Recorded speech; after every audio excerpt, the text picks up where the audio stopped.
ငါကမျောလင်းချက်မထားဘဲဖိတ်မှာဖုံးလိုက်နေချိန်မှာခိုးဆိုဖြစ်သူဖတ်ဖက်ကအမြန်ဆုံးအတက်ပြောတတ်သူလိုဖြစ်ခဲ့တယ်မျောလင့်မထားတဲ့အချိန်မှာသူမကညမှာအရေးပေါ်အစည်းအဝေးတင်ခဲ့ပြီးငါကကုမ္ပဏီယဉ်ကျေးမှုနဲ့ဆန့်ကျင်နေတယ်ဆိုတဲ့အကြောင်းပြချက်နဲ့လုံးဝအလုံးလက်စာကိုရှော့ချဖို့သွားခဲ့တယ်ဒါလည်းမကသူမကအစ်စ်ဝင်လာတဲ့အကူဖြစ်သူမဟာအတော်အတွင်း၄တန်းကျော်တဲ့လူကြီးမင်းကားအတွက်မိလိုက်တဲ့ပင်ကိုဖြန့်ဝေပေးလိုက်တယ်လူတိုင်းကငိုက်ကိုတနာစွာကြည့်နေကြတယ်သူတို့ထင်ရင်ငါစိတ်နဲ့အပြင်းထန်ဒေါသထွက်အောင်ထွက်ပြအောနေကြရင်ပိုကောင်းမယ်လို့ထင်ကြတယ်ဒါပေမဲ့ငါတော့မုံတိုင်းကြုံသူတယောက်လိုမပူပန်ပဲဆောင်းဝမ်းနေတယ်လို့ငါတက်စကနေပစ္စည်းတွေကိုအေးအေးချမ်းချမ်းစုထုတ်ပြီးပြန်ထွက်ပြောပြန်တယ်မိနစ်ကျိတ်ချင်းနဲ့လက်စာလျော့ချင်းတော့လုံလောက်မှုမရှိဘူးငါပြောလိုက်ပြီ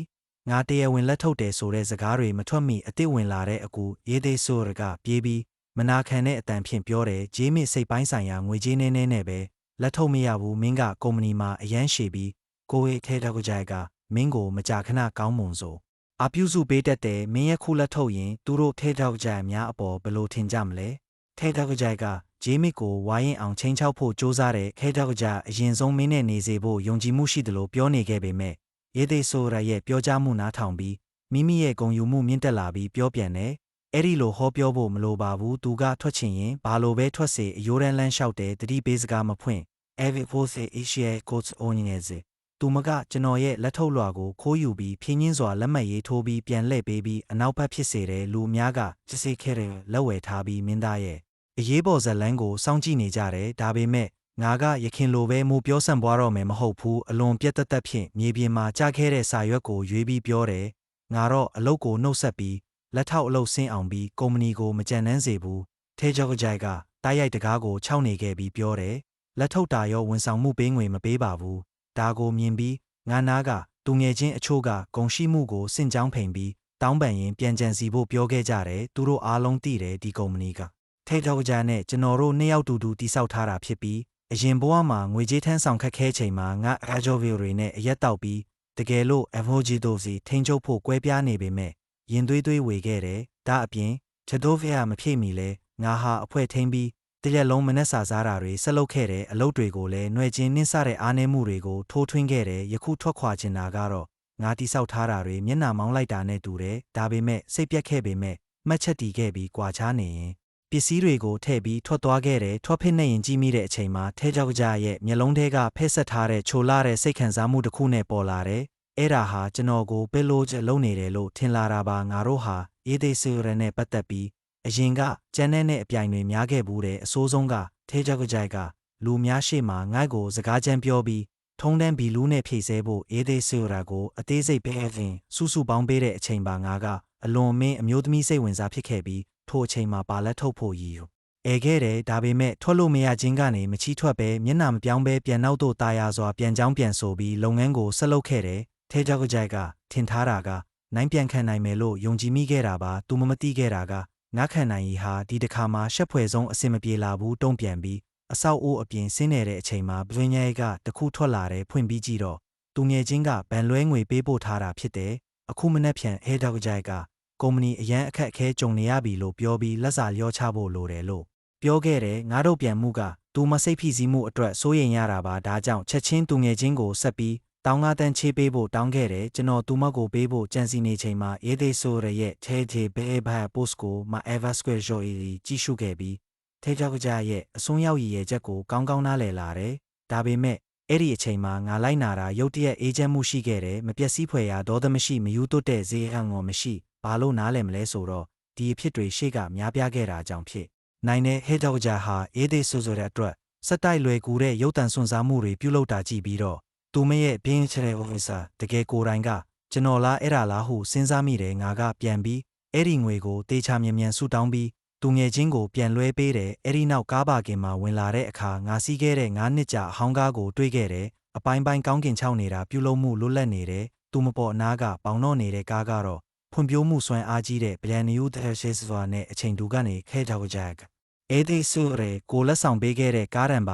တယ်ကားပါကင်မှာဦးစားပေးနေရတွေတွားလဲရှိသေးပေမဲ့အေဒီဆူရကလိုက်စားတာထပ်ပေါင်းပြီးကျွန်တော်မလို့သူကားနဲ့နေရာတစ်ခုထဲမှာတင်ထားတယ်ဒီဟာကရှင်းလင်းစွာပြင်းပြမှုတစ်ခုပါငါအိုလီဗီယာနဲ့9နှစ်အတူရှိခဲ့ပေမဲ့ဟန်တာနဲ့တစ်ဆက်လာရှိတာနဲ့ငါရီဆိုင်တော့မရဘူးကငါပျော်ရည်မေနောခဲ့ပဲနား30ချက်အနေနဲ့ကားမှာစီးပြီးအလုတ်ကိုစွန့်ခွာခဲ့တဲ့က နှစ်ပေါင်းများစွာယုစရင်ပေးဆောင်ခဲ့ပြီးနောက်ယအလောတော်ဗလီယာလုပ်ငန်းတကားမှထွက်ခွာခဲ့ချိန်မှာတော့စက်တင်နောက်မှမတော်တဆတိုက်မိခဲ့တဲ့ကားထဲကထွက်လာတော့အိုလီဗျာနဲ့ဟန်တာတို့ဘတ်စကားမှလွှတ်တဲ့နေရာကနေအတူထွက်လာတဲ့ကိုမြင်ရတဲ့ကဇိန်းစ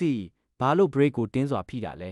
အခြေအနေကိုခွဲခြားမတက်ခင်မှာပဲဟန်တာကားရှိဘက်ကြစ်လင်ကြည်နေပြီးနှလုံးသားပျက်စီးနေတယ်လို့ရှောက်လာတဲ့ကအရန်ဝမ်းနေတဲ့ကCEO အိုလီဗျာကဒီကားကိုတိုက်ရိုက်ရွေးချယ်ပေးခဲ့တာပါလိုက်ကအိုလီဗျာရဲ့မျက်နှာတက်ပြီးမိုက်ပြလာတဲ့ကဇိန်းစီဂိုတောင်မှာပြန်ရောက်တော့ယူဟန်တာရဲ့ကားကိုတတိထားမိပါတယ်က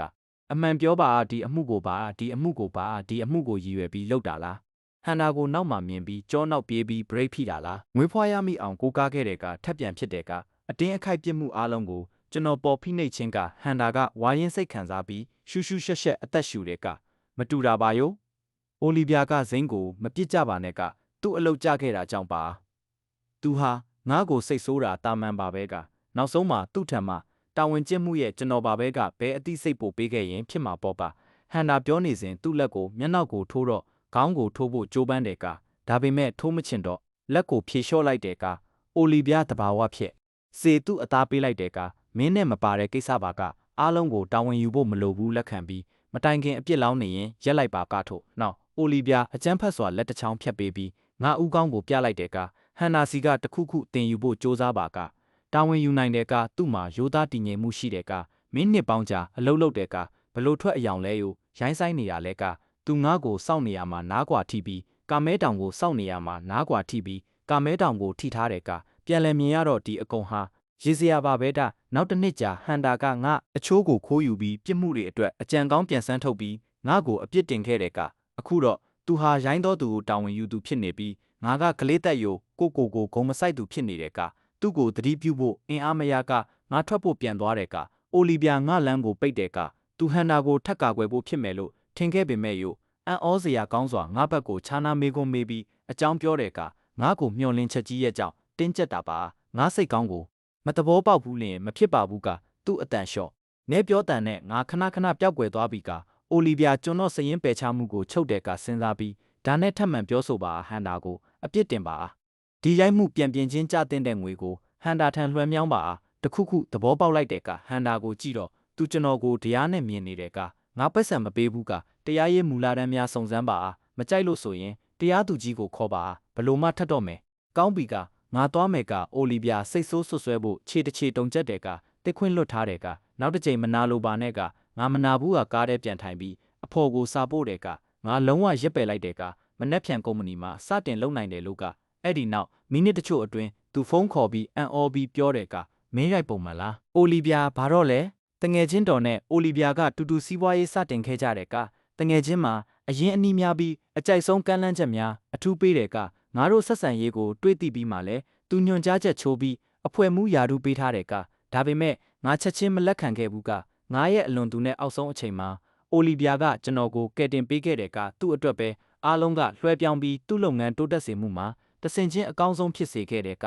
သူ့အတွက်ပဲအားလုံးကလွှဲပြောင်းပြီးသူ့လုပ်ငန်းတိုးတက်စေမှုမှာတဆင်ချင်းအကောင်းဆုံးဖြစ်စေခဲ့တယ်ကအခုမှကြည့်မဲ့အခါမှာသူကငါ့ကိုပြောစရာမဟုတ်ဘူးဟာနှစ်ပေါင်းများအားစွာပြန်ဆုံးကျေးဇူးတင်မှုပြန်ပေးပြီးသားဖြစ်တယ်ကနေအိမ်မှာရက်နေဖို့မလိုတော့ဘူးကမင်းကိုမေးစရာမလိုဘူးကကိုယ်တိုင်ဆုံးဖြတ်နိုင်တယ်လို့ပြန်ပြောတယ်ကစကားပြောပြီးချိန်ဖန်ချုပ်စာချုပ်ငါပြန်လဲရောက်လာတယ်ကငါလှုပ်ဖြစ်တယ်ကအိမ်တလုံးလုံးကိုကိုယ်တိုင်ဖြည့်ရှင်းထားပေမဲ့အိယာအောက်မှာအမတ်တရတွေပြည့်နေပြီးမင်္ဂလာဆောင်အတွက်ဖြစ်နေတဲ့ကအိယာအောက်ကိုစုပြီးစတင်ရှင်းတဲ့ကဓာတ်ပုံတွေရှိတဲ့ကအိယာအောက်ကိုစုပြီးစတင်ရှင်းတဲ့ကဓာတ်ပုံတွေရှိတဲ့ကဓာတ်ပုံနဲ့မိန်းကလေးကအိုလီဗျာဘာတာတခါတလေစိတ်မရှိယုတ်တခါတလေကြက်သွန်ဖြုတ်ယုတ်တခါတလေမိတ်ကက်လှုပ်ရှာအားနေစဉ်ကအဲ့ဓာတွေကသူမအတွက်ကြွယ်ဝခဲ့တဲ့ရုပ်ပုံပိုင်းတွေပါသူမကအဲ့ဒီတိုင်းနဲ့ချစ်ကြိုက်ခဲ့ပြီးတခုချင်းစီကိုဂယုစိုက်ဖွဲ့စည်းထားယုတ်တေချာမွန်စွာထိမ့်သိမ်းထားတာပါဒါပေမဲ့ဟန်တာပါဝင်လာတဲ့အချိန်ကစပြီးသူမကပကြီးရေးချင်းဟာအချိန်ကြာပေမဲ့မကြိုက်တော့ဘူးယုတ်ဓာတ်ပုံရိုက်တာပုံမကောင်းတယ်လို့ပြောတိုက်တာစတင်ခဲ့တယ်ကနောက်ဆုံးမှာတော့အဲ့ဒီပကြီးပုံတွေအကုန်လုံးကိုကုန်းအောက်သို့မန်အောက်ကောက်ထည့်ထားခဲ့ရတဲ့ကစက်ကူကအရန်အဝါရောင်ပြောင်းထားပြီးခက်ပြိုပြိုနဲ့ခံနိုင်ရင်နဲ့သာဖြစ်နေခဲ့တဲ့ကပုံများကလည်းရောင်မြုပ်နေပြီကငါဟာရင်တုံရဲခဲ့ပြီးအဲ့ဒီပကြီးတွေကိုရေချိုးခန်းထဲထည့်ယုတ်မီးလောင်ပြင်သွားတဲ့ကမိကအမှတ်တရပကြီးတွေကိုစတင်လိုက်ယုတ်မကြံတော့တဲ့အထိလောင်ကျွမ်းသွားခဲ့တယ်ယုတ်ပြန်ဆိုရရင်ငါတို့ချစ်ချင်းတောင်အာကြည်လာမှုလို့ငါတို့မဂယုတစိုက်သည့်အခါမှာပဲကွယ်သွားခဲ့တာပဲက ထိုပြီးနောက်မှာတော့အထဲမှာမလိုအပ်တဲ့အရာတွေစူးစီးပြီးရုပ်သိမ်းခဲ့တဲ့ကငါမှစုပွဲမများခဲ့ပေမဲ့အခန်းကအဲ့တလို့စက်တင်နှွေးထွေးမှုမရှိတဲ့ပေါ်လွင်နေတဲ့ကငါကဘိုက်ဘီပေါ်တင်ပစ်ပြီးဖုန်းကိုယူပြီးတငယ်ချင်းကုမ္ပဏီအနီးမှာအိမ်ယာကြိုက်ရွေးလိုက်တဲ့ကဖုန်းဖွင့်တဲ့အချိန်မှာတော့ဟန်တာနဲ့အိုလီဗီယာတို့ရဲ့ကိုပိုင်ဓာတ်ပုံကိုကုမ္ပဏီအဖွဲ့ခွဲစာတမ်းမှာ post ထားတာတွေမြင်ရတဲ့ကနောက်ခံကတော့အာကွန်းစင်တာယိုအိုလီဗီယာကဖူးထုတ်မြင့်ပစ္စည်းအစုကြီးကိုကင်ပြီးကင်မရာကိုလှလှပပဖြိုခွေစရာရှိခဲ့တဲ့ကသူမရဲ့ရင်မောမှုဟာတောက်ပတဲ့ကငါဟာသူမကိုအဲ့ဒီလိုရဲ့မောတာကိုကြာရှည်ခဲ့တာမျိုးမတွေ့ခဲ့ဘူးကငါတို့တော့အာကွန်းစင်တာကိုအတူတူသွားခဲ့တဲ့ကတခါတော့ကန်တော့ကဖိုက်တာတိုင်းငါ့ကိုကလေးကလေးလို့ခေါ်ပြီးလက်မှတ်ကိုပြန်လန်းရဲ့အခွင့်အရေးရှိသည်နောက်ပြန်လန်းလျှောက်ထွက်သွားခဲ့တာကိုတတိရတဲ့ကသူမအလုပ်ကျင်းပင်နေပြီးငါနဲ့ဂိမ်းကစားဖို့အချိန်မရှိဘူးဆိုပြီးပြောခဲ့တဲ့ကငါနဲ့မကစားဖို့အချိန်မရှိဘူးဆိုပြီးပြောခဲ့တဲ့ကငါနဲ့မကစားနိုင်ချိန်မှာလဲဟန်တာနဲ့အချိန်အခွင့်အရေးရှိခဲ့တာပဲကငါဟာခေါင်းလျှော့ပြီးရင်မောခဲ့တဲ့ကသူမကအာကွန်းစင်တာကိုကလေးသူကလေးလို့မထင်ဘူးကသူမကငါလိုမသာဖြစ်နေတဲ့သူပေါ့လားအဖွဲချက်မှာပါသူမရဲ့အလှတရားကိုပြောယူဓာတ်ပုံဆရာရဲ့အတက်ပညာကိုချီးကျူးနေကြတဲ့ကဘသူကမှရေစရာကောင်းပြောပြီးရန်တွေထိုးလိုက်တဲ့ကသူတို့အားလုံးကတော့သူမကအိုလီဗီယာရဲ့လက်ထပ်ဖော်ဆိုတာသိပေမဲ့အဲ့ဒီလိုရေစရာခံနိုင်တယ်ဆိုတာစိတ်မချမ်းသာပါဘူးကဘာလို့လဲဆိုတော့အိုလီဗီယာဟာဟန်တာနဲ့ယုံမှာအရင်ကရှုပ်ထွေးတဲ့ဆက်ဆံရေးကိုဖုံးကွယ်ဖို့စ조사မှမထားဘူးနော်ကငါဟာဘယ်တော့မှအဲ့ဒီအတိတ်ကကျမဆိုရင်တော့စ조사ခဲ့မယ်ယိုအိုလီဗီယာကိုခေါ်ပြီးအသက်ပေးတဲ့အတိုင်းအကန့်အသတ်ဆောင်ရွက်စေဖို့လိုတယ်လို့ပြောတဲ့အခါဒါပေမဲ့ဟာဘူးယိုငါထပ်မံစိတ်အေးချမ်းမှုသာရှိတဲ့ကမမြင်ရသေးတဲ့အတိုင်းပါတီပြစ်နှိပ်ပြီးအဆက်အသွားကြံအိမ်ရှာနေခဲ့တဲ့ကအံ့ဩစရာကောင်းတာက2 မိနစ်ပဲဖြစ်ပြီးပြန်ကက်ချက်ကိုပြန်လည်ဖော်ပြတဲ့အခါ post တွေအနှဲငယ်ဖြတ်ပစ်ထားတာတွေမြင်ရတဲ့ကဟန်တာရဲ့စတင်ပုံရိပ်ပါပျောက်ဆုံးသွားတဲ့ကအိုလီဗီယာဟာညနေပိုင်းထိအိမ်မလိမ့်မဖြစ်သေးသလိုထင်တဲ့ကဒါပေမဲ့မကြမီဖြစ်ပြီးအိုလီဗီယာကလည်းထမင်းစားခန်းမှာလူနိုးအောင်ဟန်တာနဲ့ဖုန်းပြောဆိုပြီးဝမ်းသာစွာလှမ်းလန်းနဲ့ဖုန်းပြောဆိုပြီးဝမ်းသာစွာလှမ်းလန်းနဲ့ဝင်လာတဲ့ကငါ့ကိုမြင်တဲ့အခါပြီးသူမရဲ့မဖြစ်မနေဖြတ်စလူယူးမှုတောက်ပလာပေါ့ယောဒါပေမဲ့မျက်နှာကြီးနေပြီးနောက်ကျောကိုပါလှုံ့ဆော်သလိုနမ်းရှက်နေတဲ့ကသူမကငါထံကချစ်ရတဲ့အတိုင်းပြောလိုက်ပါတယ်ကသူမအလုံးမှာမအေးမဖြစ်ရောက်ရှင်မဖြစ်တင်ချင်းအပေါ်ငါကအသုံးပြုလေးရှိတယ်ယောဆက်ဖြည့်ရှင်းဖို့လိုလေးပါတယ်က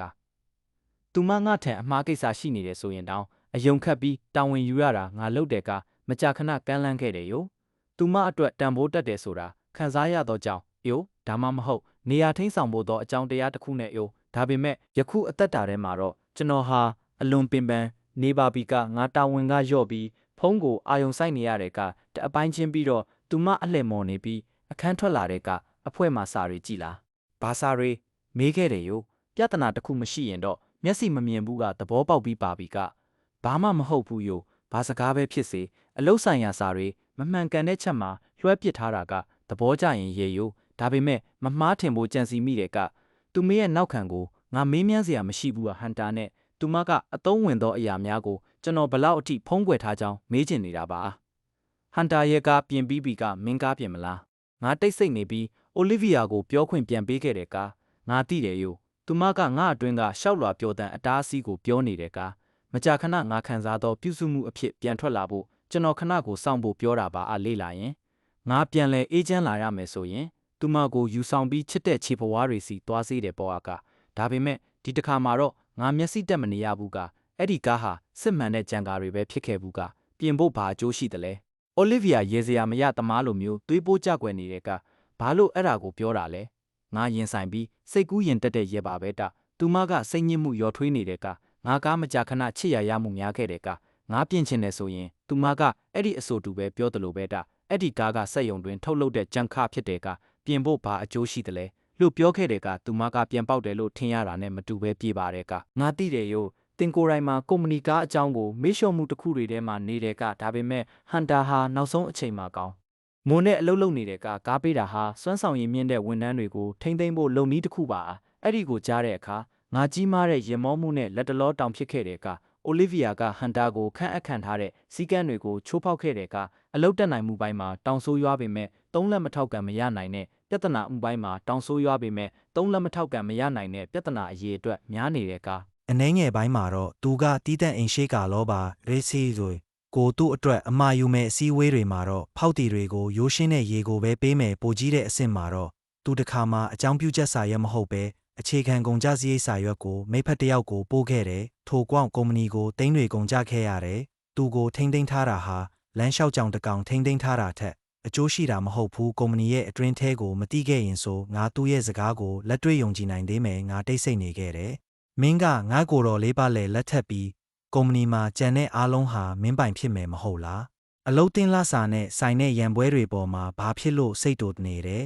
မင်းပါလို့လဲတန်ကန်ငါဘယ်ရာပြုလုပ်တာမှကုမ္ပဏီအတွက်ပါအလုပ်လူတွေရဲ့မင်းကိုနှစ်ချိုက်တယ်လို့မထင်ကြပါစေချင်ဘူးငါသိတယ်အဲ့ဓာတွေအားလုံးကအကျိုးဆွဲစိတ်လွဲပြောတဲ့အကြောင်းပြချက်တွေဖြစ်နေတယ်ဆိုတာယုံထဲမှာတယောက်ချင်းလုံးကထဲကြောက်ကြဟာငါ့ကိုမသိဖြစ်ပြီးရေးသေးဆိုတာကိုဘလောက်ကိုနှစ်ချိုက်လဲရှင်းလင်းပြောလို့သိကြတယ်ငါ3ညနိုးနိုးဆွေးနွေးပြီးစီးခဲ့တဲ့ project တစ်ခုကိုသူပြစ်ပြီးတကယ်အလိုမရှိပဲရေးသေးဆိုရရဲ့အမီနဲ့ပေးလိုက်တဲ့ရေးသေးဆိုရကဒေဗရဒါကိုတခုသာပြုလုပ်တာပဲလျင်မြန်စွာသူ့အောင်မြင်မှုဖြစ်ခဲ့တဲ့ငါရှိနေခဲ့တဲ့ဖောက်တီကိုဆွေးနွေးနေရင်လက်မှတ်ရေးထိုးဖို့ရှိခဲ့တဲ့အဆင့်မှာထဲကြောက်ကြိုက်ကရေးသေးဆိုရကိုငါနာမီနဲ့ညစ်စာစားဖို့ခေါ်သွားပြီးထိုစာချုပ်ဟာရေးသေးဆိုရရဲ့အောင်မြင်မှုဖြစ်သွားတယ်ဒီလိုဖြစ်ရက်တွေမရေရာကပျောက်တဲ့အချိန်နဲ့အမျှကုမ္ပဏီမှာအင်ချမ်းမြေအများစုကထဲကြောက်ကြဟာ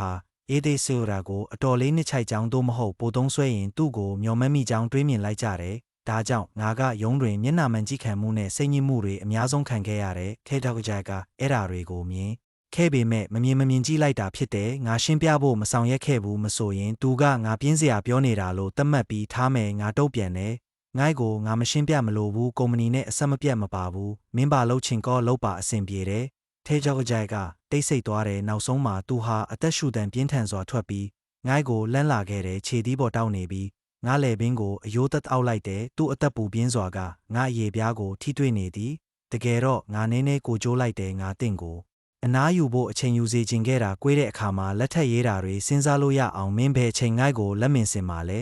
ဆိုရဲပျော်ရှင်စွာပြုံးနေတယ်ဒါပေမဲ့ငါမကြသေးခင်ကမကြာခဏတောင်းဆိုခဲ့တယ်မိသည့်အခါမျှသူစန့်ကျင်ခဲ့ပြီးကြက်တဲသောစကားပြောကြားမှုတွေနဲ့အဆုံးသတ်ခဲ့တယ်ယခုတော့သူလက်ထက်ရေးတာကိုဂိမ်းတစ်ခုလိုနေသည်ကိုငါ့ကိုဖန်စားဖို့သုံးနေသည်မကာခဏငါသူ့ချစ်သူဖြစ်တာထက်မသွေးဆောင်တဲ့ခွေးတစ်ကောင်လိုပတ်လဲမောင်းနေတယ်ဆိုတာခံစားရတယ်ငါတိတ်ဆိတ်နေတဲ့ခဲကြောက်ကြကငါလိုင်းကိုဆွဲပြီးချင်းသေးတကောင်လိုပဲလှုပ်ရှားနေတဲ့စိတ်အပန်းမနေတော့နဲ့ငါ့ကိုပြုံးပေးပါဆိုပြီးအလိုရှိတာမျိုးပြောတယ်သူကချစ်ဖို့စဉ်းစားပြီးနေမျိုးနဲ့တာဖြစ်လိမ့်မယ်ဒါပေမဲ့ကြားသည့်အခါမှာသူ့မှာရေးသေးဆိုရရဲ့အနက်မျိုးရှိတဲ့ဆေးနှံကိုငါခံစားရတယ်ငါအစာအိမ်မလေးစားခြင်းနဲ့ပြည်နေတာဖြစ်ပြီးမတော်တဆအားနောက်ပြန်ထုတ်လိုက်ပြီးမနာခံတဲ့မျက်နှာနဲ့လက်ကိုရေစုပ်ဆက်ဖြင့်တန်ရှင်းလိုက်တဲ့ခဲထောက်ကြတဘာဝတရားပြန်လျှော့နေသွားပြီးရက်တီနေခဲ့တယ်ငါ့ကိုစိုးရိမ်နေတဲ့လို့သူပြောတယ်ငါပြအိုင်ဆိုင်သွားမယ်အဝတ်လဲမယ်ငါစကားအစ်စ်ပြောပြီးနောက်ဈေးခန်းစီထွက်သွားတဲ့ခဲထောက်ကြကနောက်လိုက်တဲ့အချိန်မှာငါမလွမ်းပဲအခန်းတကားကိုပြတ်တောက်ပစ်လိုက်တယ်မင်းကတော့စိတ်ဆိုးလာနိုင်တဲ့ဒင်းချင်းမနောက်ဆုံးကပြန်မနှိမ့်ပါနဲ့ဆိုရမယ်ဆိုပြီး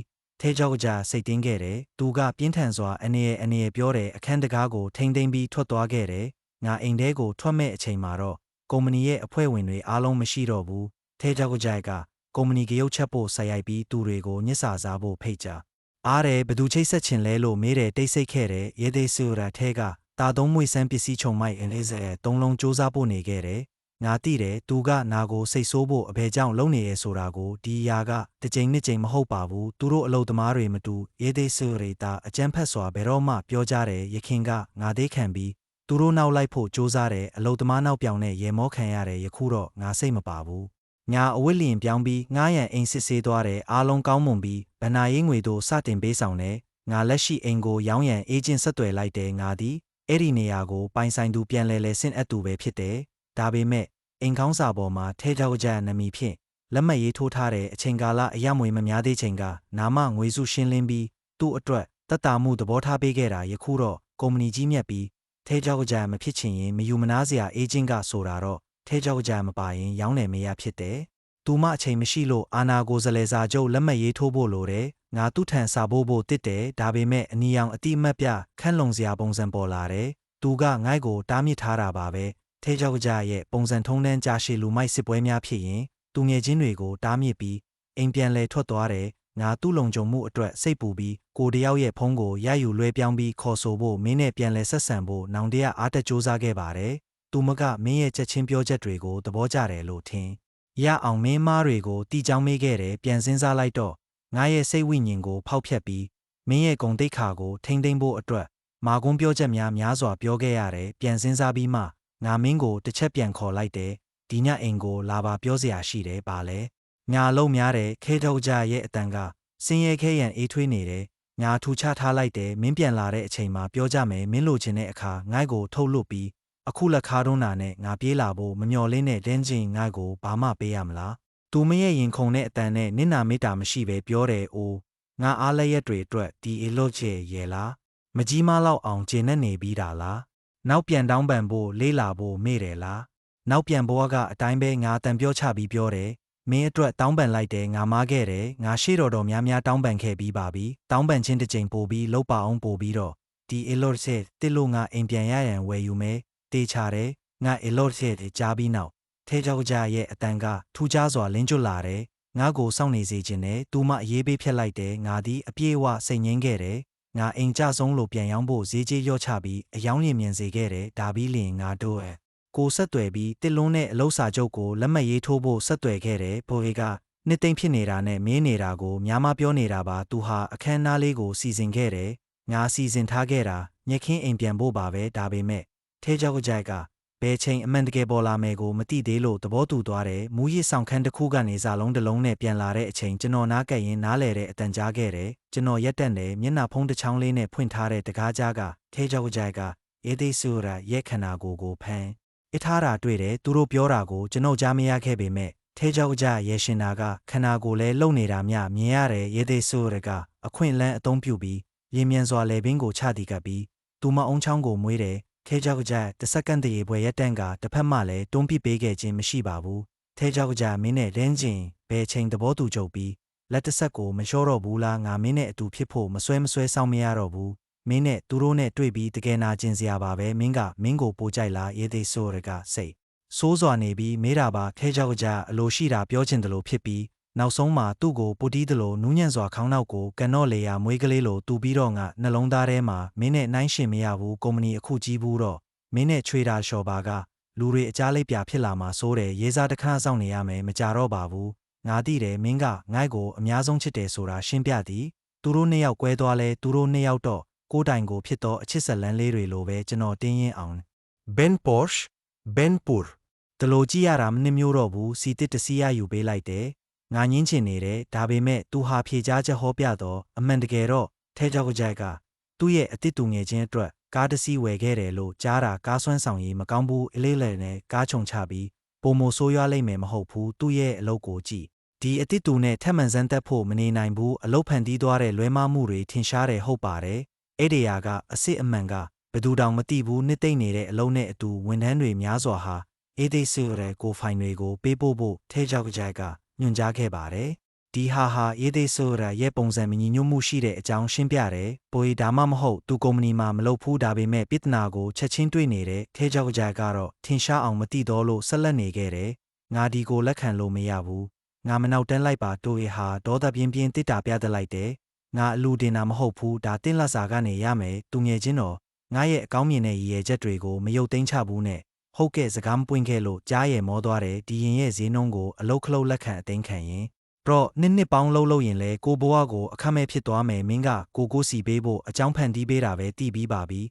ညင်းစန်တာရက်ပြီးကျေးဇူးတင်ပြီးဆက်ပြီးပြောဆိုခဲ့တယ်ပြီးရင်အတူတူဇွန်ရဲဖေးဆိုရင်အဲခဲ့ကိုဖုံးခေါ်ပြီးနေအိမ်ကိုပြန်သွားကြတယ်ထဲကြောက်ကကြိုက်ကအိမ်မှာမရှိသေးတော့တာထင်တယ်ဒါပေမဲ့တကားဖွင့်ချိန်မှာသူမကလွမ်းနာခုံပေါ်မှာထိုင်နေတာမြင်ပါတယ်မင်းဘဲကိုသွားခဲ့တာလဲတွေးကြမယ်ဆိုပြီးအတီးပြုတ်ထားမယ်မဟုတ်လားဘလောက်ကြာလောက်တယ်ဆိုတာသိတယ်လားသူမကပင်ပန်းပြင်းပြင်းနဲ့တောင်းဆိုလိုက်တယ်အနှဲငယ်အန်းလာသွားတယ်သူမကရသေးဆူရနဲ့အတူမိနစ်3နဲ့4နာရီနောက်ကျသွားတဲ့အခါမပြန်တော့တာပဲမြဲဒီလိုစောစီးပြီးအိမ်ပြန်တာကွဲပြားတာပဲသူနဲ့ရသေးဆူရအတွင်းခန်းမှာစီစဉ်တဲ့ချစ်ချင်းရှုလို့အနုတ်တပါးဖြစ်ခဲ့တယ်ငါအတွက်ရှေ့သူငယ်ချင်းနဲ့ထမင်းစားနေတယ်လို့ပြောတယ်လင်းမြန်စွာအခန်းကိုဝင်ပြီးဒီဇွဲဟစ်ဆေးတွေကိုကင်ထုတ်တယ်နှစ်ချေကိုသွားမရေးမပြုတ်မိခင်ထဲတောက်ကြိုက်ကငါလမ်းပိတ်လိုက်တယ်မျက်နှာမီကျူမျက်နှာတောက်လျှောက်တောက်ပြီးလားငါမရှိတဲ့အချိန်မှာမတောက်ရဘူးလို့မပြောချင်လားမဟုတ်ဘူးငါတောက်ပစွာပြုံးပြီးဖြေပါတယ်တောက်ဖို့ရှိတာကမင်းကာဂျော့ဆန်ရကိုဆက်သွယ်ရမှာဒါရင်အဲ့ဒါအပိုင်းမပြောခဲ့ဘူးထဲတောက်ကြိုက်ကမမြင်နိုင်တဲ့အချက်အလက်အချို့ကိုချိတ်ဆက်နေတဲ့သူလိုရဲရဲပြုံးလာတယ်ရေးသိဆူရနဲ့တွားခဲ့တာကြောက်လား တယောက်ယောက်နဲ့သွားနေလာတာမနာလိုဘူးဆိုရင်ပြောပြပါကိုမူးရှိသူလိုမဟုတ်ပါဘူးကိုဒိတ်ပဲနဲ့ဘာမှမဆက်လက်ပါဘူးငါထိုင်ခုံတစ်ခုကိုဆွဲချပြီး Debutos Estevos ကိုအဖော်ထန်ဆွဲမြောက်ဝေတယ်ထဲကြောက်ကြိုက်ကမျက်ခုံးတစ်ခုခုမြောက်ပြီးစိတ်တက်ပြင်းပြင်းနဲ့ပါလဲတာလို့မေးတယ်တာဝန်ကရားစာတဆောင်ပါအခုကလေးကတောင်းပန်နေဆိုတာနောက်ကျနေပြီးဒီတင်းလာနေနဲ့လေကဒေတာပစ်နာကိုမေ့လျော့ခြင်းမျိုးမလို့ပါဘူးထဲကြောက်ကြရဲရဲ့အရှင်ကြီးနေတယ်လို့မျက်နာလေးကိုမှတ်ယူပြီးမြင်တာကရဲစရာပဲနောက်ဆုံးခဏသူ့ကိုစိတ်တန်ရာနဲ့မကျေနပ်ဟန်တွေပြောတယ်ဆိုရင်လေသူ့ကိုပျော်ရှင်ပြုဖို့အမှန်တကယ်အလုံးနယ်ပဲထဲမှာလက်ခံခဲ့တယ်အခုမှတတိယတော့သူမမားတယ်ဒါပေမဲ့ငါအတေအပြက်ကိုလှည့်ချီးမွမ်းယုံမဟုတ်ဘူးသူမကိုရေမောစေဖို့မှာကိုကုံတိတ်ခါကိုမလေးနဲ့တက်တဲ့အနေဖြင့်ရှင်းပြခဲ့တာပါလက်မှတ်စာမဟုတ်ဘူးငါငင်းချမ်းစွာပြောတယ်ထဲကြောက်ကြိုက်ကတိတ်ပန်စိတ်ဝင်စားမှုနဲ့မျက်ခုံတပြားထောက်တယ်ဟုတ်ကဲ့ယခုအခါစိတ်ဝင်စားလာပြီးသူမမတ်ချက်ဖွင့်ချိန်မှာတယ်လီဖုန်းခေါ်ဆိုမှုတစ်ခုရုပ်သိမ်းတယ်ဝေါ်ဟာရမှာသူမမျက်လုံးတွေတောက်ပတ်သွားတယ်နောက်ပိုင်းတစ်ခုချင်တဲ့ဖုန်းကိုကျွန်တော်တို့ပြန်မယ်ကိုရီထဲကြောက်ကြိုက်ကတယ်လီဖုန်းကိုကင်လိုက်တယ်ရေသေးဆိုရပါမောင်းနေတော့လူမတယောက်ကိုထိခဲ့တယ်ဘာလို့ရမလဲကြောက်တယ်ရေသေးဆိုရရဲ့မနှဲလောက်တော့အတန်တယ်လီဖုန်းတကားမြေပေါ်ကကြံရစ်နေတဲ့ထဲကြောက်ကြရဲ့မျက်နှာချက်ချင်းတင်းကျပ်သွားတယ်တီနေရာပို့ပါအမြန်ခေါ်မှာပါသူမထိုင်ရာကနေထွက်သွားပြီးငိုင်းကိုမမြင်တောင်းတလင့်ငါနှစ်ချေလန်းစူးစားပြီးသူမလန်းမှာပိတ်တယ်ငါအေးလို့ပြီးကားဒီမှာလက်မှတ်ရေးဖို့အေးပေါ်လို့တယ်ထဲကြောက်ကြရက်ပြီးငိုင်းကိုကြည့်ပြီးအဖောင်းဖောင်းအတန်နဲ့ဇင်းနားလည်မှုအနှဲငယ်ရှိနိုင်မလားသူ့အခြေအနေကအရေးပေါ်ဖြစ်တယ်မင်းနေမှာစန့်ကျင်ရတဲ့ကလေးလိုအတိတ်ပဲမတန်နဲ့ငါရဲလိုက်တယ်ငါမတန်ဘူးရေသေးဆူရမူးရှိပြီးမောင်းနေတာဆိုတော့အငင်းပွားဖို့မလိုအပ်ဘူးအဲ့ဒီစာရွက်ကိုမင်းလက်မှာထပ်တိုးတယ်ပြန်ယူဖို့မရှိပဲထဲကြောက်ကြိုက်ကတကယ်အတန်မျိုးမထွက်ပဲအဆုံးစာမျက်နှာကိုဖြည့်ချိုးတယ်မဖက်ခင်ရေသေးဆူရရဲ့ကြမ်းကြတိုက်တန်ရောက်လာတယ်မင်းကိုဘာလို့ထိုးတာလဲထဲကြောက်ကြစိတ်မပူပါနဲ့ငါလာနေပါပြီထဲကြောက်ကြိုက်ကအရေးပေါ်မေးခွန်းတွေဖြေပြီးအဖြေရှာဖို့တက်ကြော့စွာလက်မှတ်ရေးထိုးပြီးငလင်းလိုအပြေးထွက်သွားတယ်သူမအယမ်းစိတ်လှုပ်ရှားပြီးပြေးထွက်တာကိုကြည့်နေရင်မင်းရေးထားတာမဖတ်ဘူးလားဘာတွေဖက်ချင်တာလဲဘလို့အန်သားဖွယ်တွေပြန်လာလဲဆိုတာကျွန်တော်ကတိတ်မစိတ်မထင်ဘူးအဲ့ဒီလိုအငင်းငယ်ကုမ္ပဏီစာချုပ်တစ်ခုတည်းပဲစီးမြင့်စာချုပ်တွေကိုစစ်ဆေးထားရင်ပြဿနာမရှိဘူးဒီခါသူမပြန်မမြင်ပဲအနားလန်းကိုထွက်သွားတဲ့အတိတ်မှာသူမကိုပျော်စေတာမလုပ်ချင်လို့တိုက်ရိုက်ကုံသွယ်ရေးကိုရှိုးဝက်တက်ဆင်ခဲ့တဲ့အစမှာထဲကြောက်ကြရဲမောဖြစ်ခဲ့ပေမဲ့ကုမ္ပဏီကြီးလာတာနဲ့အမျှသူမကအလုံများခဲ့တဲ့အနေငယ်သောကုမ္ပဏီတွေနဲ့သွေးဆောင်မှုအပြန်လန်ကြီးမြတ်သွားတယ်မင်းကစာချုပ်ချင်းရတဲ့အခါစီကံများစွာကိုအာယုံဆိုင်တဲ့အကြောင်းကတ္တတွေကြောင့်ပူပန်တဲ့အခုတော့ရေးသေးဆိုရီသဘောထားအတွက်သူမစာချုပ်တွေကိုစာစစ်မှုအလေးမပေးတော့ပါဘူးဒါပေမဲ့ဒါကကျွန်တော်အမြင်မှာအလားတူမင်းရဲ့အလုပ်များကိုကယ်တင်ပေးခဲ့တယ်စိတ်မသွားထဲတော့ကြဟာဘယ်ချိန်မှအိမ်ပြန်လာခြင်းမရှိဘူးဒီအချိန်အတွင်းရေးသေးဆိုရကကျွန်တော်ကိုစာတို့များအတူအကျခံပေးလိုက်တယ်လင်းစင်ဒီနေ့ဂျရဲကေဆိုဟက်အပြင်မှာအရာအလုံးကိုကြည့်နေတယ်ဆိုတာတင်သိပြီးသားပါပဲဒါပေမဲ့ထဲကြောက်ကြရဲ့နှလုံးသားကတော့အမြဲငါဘက်ကပါငါတဖုံးခေါ်မယ်ဆိုရင်သူမအကုန်လုံးကိုစွန့်တက်ပြီးငါဘက်ကမြ мян ဆန်ပြေးလာတယ်မင်းရင်မှာတဆင့်ထွက်တယ်လို့ပြေးသွားအောင်စ조사ပါစက်တိုက်လှုပ်ဆောင်မယ်ဆိုရင်အရေးကြီးလွန်းလိမ့်မယ်မင်္ဂလာပါအားလုံးငါဟာတရောင်းနှန်းတစ်ခုနဲ့ပြေးလိုက်တဲ့ဟန်နာကသူ့ရဲ့ကြွေးကြော်မှုအားလုံးကိုပစ်ဆိုးလိုက်တယ်လို့ပဲငါသိခဲ့တယ်ငါဓာတ်ပုံစကရီရင်ရှော့တော်တွေကိုထဲကြောက်ကြကိုပို့ပေမဲ့အဲ့ဒါကြောင့်ဘာမှမဖြစ်လိမ့်ဘူးသူမကသူ့ကိုအလွန်ပိုပြီးစူးစမ်းကြွေးမွေးခဲ့တာပဲထဲကြောက်ကပြေပြစ်မှုတိုင်းကိုတတိမထားငိုက်ကိုသူတို့ရဲ့ဆက်ဆံရေးကိုခွဲထုတ်ကြောင်းလွတ်တင်ခဲ့တယ်ဒါပေမဲ့ငါလည်းအပြောင်းလဲနဲ့ပြန်လဲတုတ်ပြန်ဖို့မသက်ဆိုင်ခဲ့ဘူးဂုံယူပါတယ်ဒါပေမဲ့ထဲကြောက်က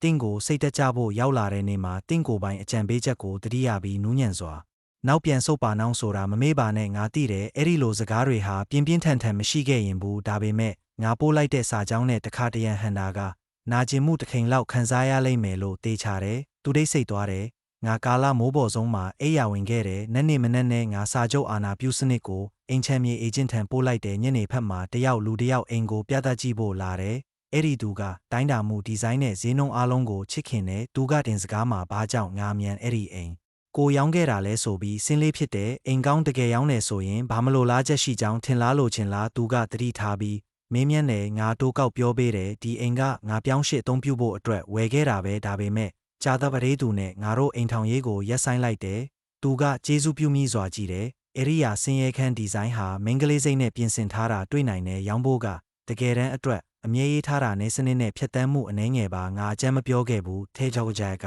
ကအိမ်တို့ အေကိုအလွန်အင်စာမြင်တဲ့သူပါဒီနေရာကိုရှာဖွေရန်3 လကြာခဲ့တဲ့နှစ်အနောက်အပြင်ဒီဇိုင်းလဲသူမစိတ်ဝင်စားတာနဲ့အပြည့်အတူညလိုက်ဖက်တဲ့အခုတတိယတာကမနေ့နှစ်အနှဲငယ်လုံးကျွန်တော်ရဲ့ဘဝဟာသူ့ပတ်ဝန်းကျင်မှာလဲပတ်ခဲ့တာဝယ်သူကဆုံးဖြတ်ချက်တော်ခိုင်မာတဲ့ညအိတ်ချိန်မှာစာချုပ်လက်မှတ်ရေးထိုးပြီးနှစ်ရက်အတွင်းလက်ဆောင်အပြင်ဆင်တာကြိုတင်စီစဉ်ထားတဲ့အလားတူငါလဲနှစ်ရက်အတွင်းအပြောင်းရှေ့ကိစ္စရှိတဲ့စာချုပ်လက်မှတ်ရေးတဲ့အခါပြန်လာတဲ့အခါအိမ်တကားဘေးမှာရောပါရှူးတွေတွဲနေရာယူထားတာတွေ့လိုက်တဲ့ငါရဲ့ပုံမှန်ပြေးစုတွေမရှိဘူးငါသိတယ်ဘာဖြစ်နေတယ်ဆိုတာဟိုတယ်စီးရိုက်ပြေးစုတွေအေဂျင့်စွာစွန့်ယူပြီးအိမ်ထဲဝင်လိုက်တာမှာဟန်ဒါ၏အတန်ကိုကြားနေရတဲ့ CEO ထဲချောက်ကြိုင်ဒီလိုမလုံးနဲ့ငါအတွက်တင် जा ပေးမယ်မိဖို့ခန်းဝင်ပေါက်ကိုတွားပြီးသူတို့နှစ်ဦးကိုရေချိုးခန်းနားမှာဆွဲထားတာမြင်နေဟန်ဒါကသူ့လက်နှစ်လက်ကိုချချုပ်ထားပြီးနောက်ကျောကနေချုပ်ထားတာဆက်ဆံရေးရှိတဲ့မုတ်အနေထားနဲ့သူဟာငါလက်ဆောင်ဝတ်နဲ့ပြေးစုတွေနဲ့ဝတ်ဆင်ထားပြီးအင်ရှင်အဖြစ်အပြည့်အဝတရုပ်ဆောင်နေတဲ့ခဲချောက်ကြိုင်ကဇနီးများအားရုပ်ရှင်အဝတ်အထည်ကိုဝတ်ဆင်ထားပြီး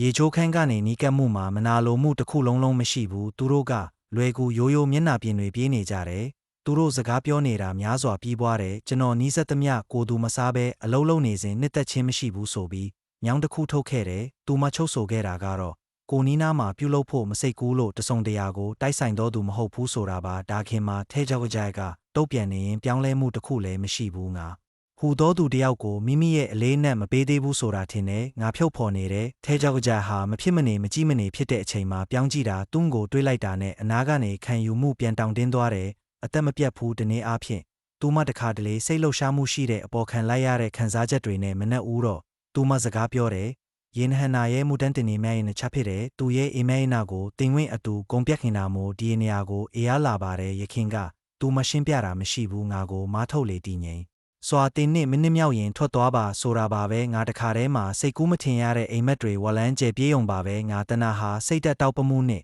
အကြံပေးမှုအာမန်လောင်းနဲ့စောင့်နေပါတယ်အဟောင်းကအဖြစ်ခဲ့ရင်ဖွင့်ညစ်ပြောကြတယ်ထဲချောက်ကြနဲ့ရင်ဆိုင်ရဲ့ဆန္ဒပြပြီးဟန်ဒါထွက်သွားဖို့မေတ္တာပြပါလိမ့်မယ်ဘာပဲဖြစ်ပါစေငါမှတ်မိပါပြီဒါတွေနဲ့အတူငါထွက်ဖို့နီးစက်လာပြီးအိမ်ရောက်ပြီးစိုးကြောနဲ့စီလဲငွေကငါ့ဘဏ်မှာအောင်မြင်စွာရှိတယ်ငါတကယ်စိတ်မဝင်စားပါဘူးခင်ဗျားတို့ရှိတာမကြာခဏပါငါအိတ်ခ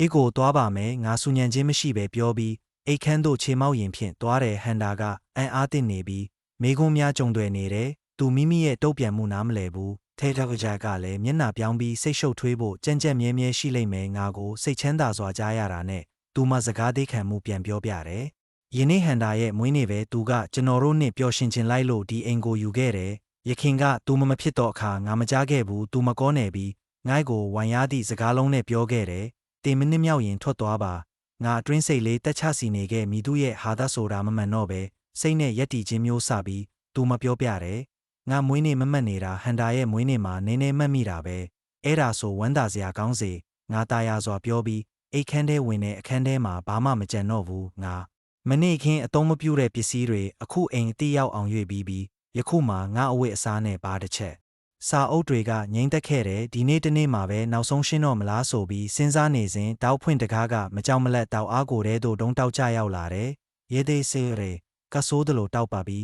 တကြားမုံလေးတပွင့်ကိုကန်လန့်ထားခဲ့တယ်သူကအခန်းကိုမျက်စိလှကြည့်ပြီးရိုက်ခတ်ဆွဲမြဲတဲ့အပြုံးနဲ့ပြောတယ်အိုအခန်းပြောက်ဆုံးလိုက်ပြီနော်အချိန်လွန်ကကြီးလိုက်ရတာအဆင်ပြေချိန်နဲ့လားဆက်ပြီးတင်းစစ်ဆုံးခိုအနာချုပ်အတွက်ပြင်ဆင်နေတယ်လို့ရှိတယ်ဗျဖန်တီးထွက်ဖို့နောက်လိုက်မနေဘူးဆိုပြီးဖောက်ပြန်ပြီး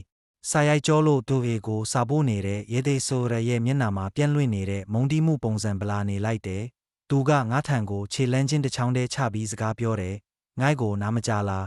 းငါကရှုပ်ထွေးစွာမျက်နှာပြင်ထက်စူးတင်နေဘာကြောင့်အဲ့ဒီလောက်စိုးရိမ်နေတာလဲဒီနေရာမှာမင်းနေရတာမဟုတ်လို့ဆိုတော့ဗျဒီစကားလေးနဲ့သူတိုင်းနှက်မိပြီးမျက်နှာပေါ်မှနေရာထားတော့ပြန်လာတယ်သူ့လက်ထောက်တင်ပြီးငါကော်လာကိုဆွဲယူဖို့ကြိုးစားတယ်ငါပြန်လဲတုတ်ပြန်ခွင့်မရခင်လဲဟော်လေးမှလမ်းလျှောက်တံများလမ်းပေါ်ကနေနီးကပ်လာတယ်ရေသေးဆူရကမုံကိုပြင်းထန်စွာမြေပြင်ပေါ်ထုတ်တင်ပြီးထွန်ထန်စွာမြေအောက်လက်စွပ်သုံးနာကြရောက်သွားတယ်ကြောက်ရွံ့နေစေပြီးရေသေးဆူရလေးရဲ့ဘာဖြစ်သွားတာလဲထိတ်တော့ကြိုက်ကတကားကိုဖွင့်ပြီးငိုက်ကိုတင်ထားကရေသေးဆူရအတွက်အကူအညီပေးဖို့မျက်နာတော်ပြောင်စေချင်နေတာငါကနောက်ကျောပြန်ပြီးခြေထောက်ထဲမှာချက်တို့ဖြစ်နေတဲ့အပိုင်းနဲ့မုံညင်းရပုံးအိုကပေါက်ပြီးလက်စွပ်ကိုဖြူးယူခဲ့တယ်သွေးအစ်စ်တွေခဲလက်တောက်စွာစပြီးမျက်နာမမြင်တော့အဲတော့ကြိုက်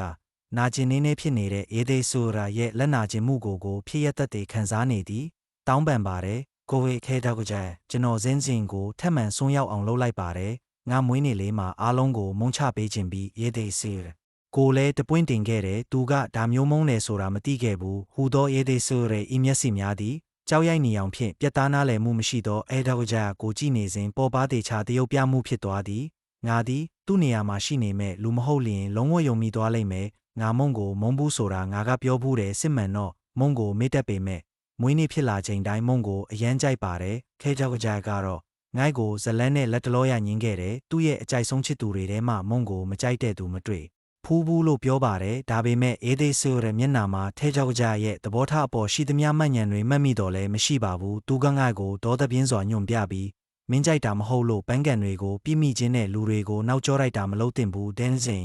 ်မင်းလူအပြုတ်အမူတွေလာခဲ့တယ်ထင်တယ်ဒီလိုရွေ့လျားမှုတွေမပြုတ်လုံနိုင်ဘူးရေးသေးဆိုတဲ့ကိုအခုတခြားနားလည်ပြီးတောင်းပန်ပါမဟုတ်ရင်မင်းလိုရွာယောဂါနဲ့မိမကိုမမြင်ရဘူးကြားနိုင်ရင်ပဲအချစ်ခံခဲ့မယ်ထဲကြောက်ကကြိုက်ကငိုက်ကိုပြင်းပြင်းထန်ထန်ကြည့်နေတယ်သူ့အပြုတ်အမူဟာလို့အလက်မှုနဲ့မောင်းနှင်ခွင့်အနီရောင်ရောင်ကြောင့်ဟာတရားတွေတုံးထဲကတခုလိုသတိပေးသွားရတယ်မကြခင်လူငယ်ခန်းရဲ့အပြင်ဘက်ကနားကြားရတဲ့ဟိုင်းခေါ်လို့ပိုဆိုးနေမှာဖြစ်ပြီးအမီးဆုံးချေးမှုခံနေပြီးမတက်နိုင်တဲ့သဘောရှိခဲ့တာကိုကျွန်တော်ထင်ထောင်နေခဲ့တာပါပေါ်လာတဲ့စိတ်ကူးတွေဟာသူမအဲ့ဒီနေရာမှာအပြတ်မဖြစ်လို့လားနိုင်ဘူးဆိုတာကိုနားလည်ခဲ့တယ်ဒါပေမဲ့ထိုအတွက်ငှက်ကိုတကားပိတ်ထားပြီးချစ်ချင်းမရှိဘဲနားထောင်ဖို့ရှိခဲ့တယ်အတန်အေးဆုံးနဲ့ထဲကြောက်ကြိုက်ကပြောဆိုလာတယ်မင်းအခုလက်ရှိမှာချစ်သူမပြောက်သွားဘူးနဲ့ချစ်ချင်းကိုဆက်လုပ်ဖို့ပြင်ဆင်နေလိုက်တာပဲထင်ရတယ်ချစ်သူရေးသေးစွရဲကိုခုံလှုပ်တောင်းဆိုပါခဲကြောက်ကြရဲ့မေတ္တာကပ္ပမှာပူးတွဲခံနိုင်စွမ်းနဲ့ငါနာခွင့်မပေးခြင်းနဲ့စာကိုကြားပြီးလိုက်မယ်ငါဆိုတယ်ငါချစ်သူနှစ်ရှိခြင်းနဲ့ထဲကြောက်ကြရဲ့မျက်လုံးမှာအနဲ့ရောင်ချစ်ထက်ဥိမှန်မှုမရှိစေဘဲဖြစ်လာတဲ့ဟာသအပြုံးပုံစံကိုတစ်ချက်လောက်ခံရတဲ့သူ့မျက်လုံးတွေမှာမနာနာလုံးမရှင်းတဲ့မျက်စိထားရှိခဲ့တယ်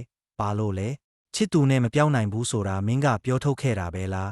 းငါဒိတ်တိတ်လေးမှုန်သားပြောတယ်ဟုတ်ကဲ့ငါသဘောတူတယ်ထဲကြောက်ကြကရင်ခွင်တစ်ခုလုံးနဲ့အမောင်ထင်ရှားခဲ့ပေမဲ့ရီမဲဘာမှမတွေ့ရဘူးဒါပေမဲ့ဒေါသအင်အားတွေကိုတွေ့ရတယ်ဒင်းချင်းမင်းမြန်ွယ်သွားပြီလားဒီလိုတော့ချစ်သူနဲ့မပြောက်ကြဘူးသူ့မျက်လုံးကနေပိတ်မချစ်ရဲ့ငါကအစ်စ်အမှန်နဲ့မယုံကြည်တလောက်သူမဟာဘလောက်မှခေါ်ခဲ့တာမဟုတ်လားငါကြားတယ်ငါလက်ခံတယ်ဒါပေမဲ့သူများပြောတာကြားပြီးငါပဲရဲရင်နေတယ်လို့ထင်ရတာအံ့အားသင့်စရာပါရေးသေးဆိုရကလည်းအံ့အားသင့်သွားပြီးထဲကြောက်ကြရဲ့လက်ကိုနှိပ်ကပ်တယ်ကိုဝေခဲကြောက်ကြတင်းစင်ကချစ်သူကိုဖျက်ဆီးတာမေးသလားပြောဆိုရန်ဘာလို့လဲ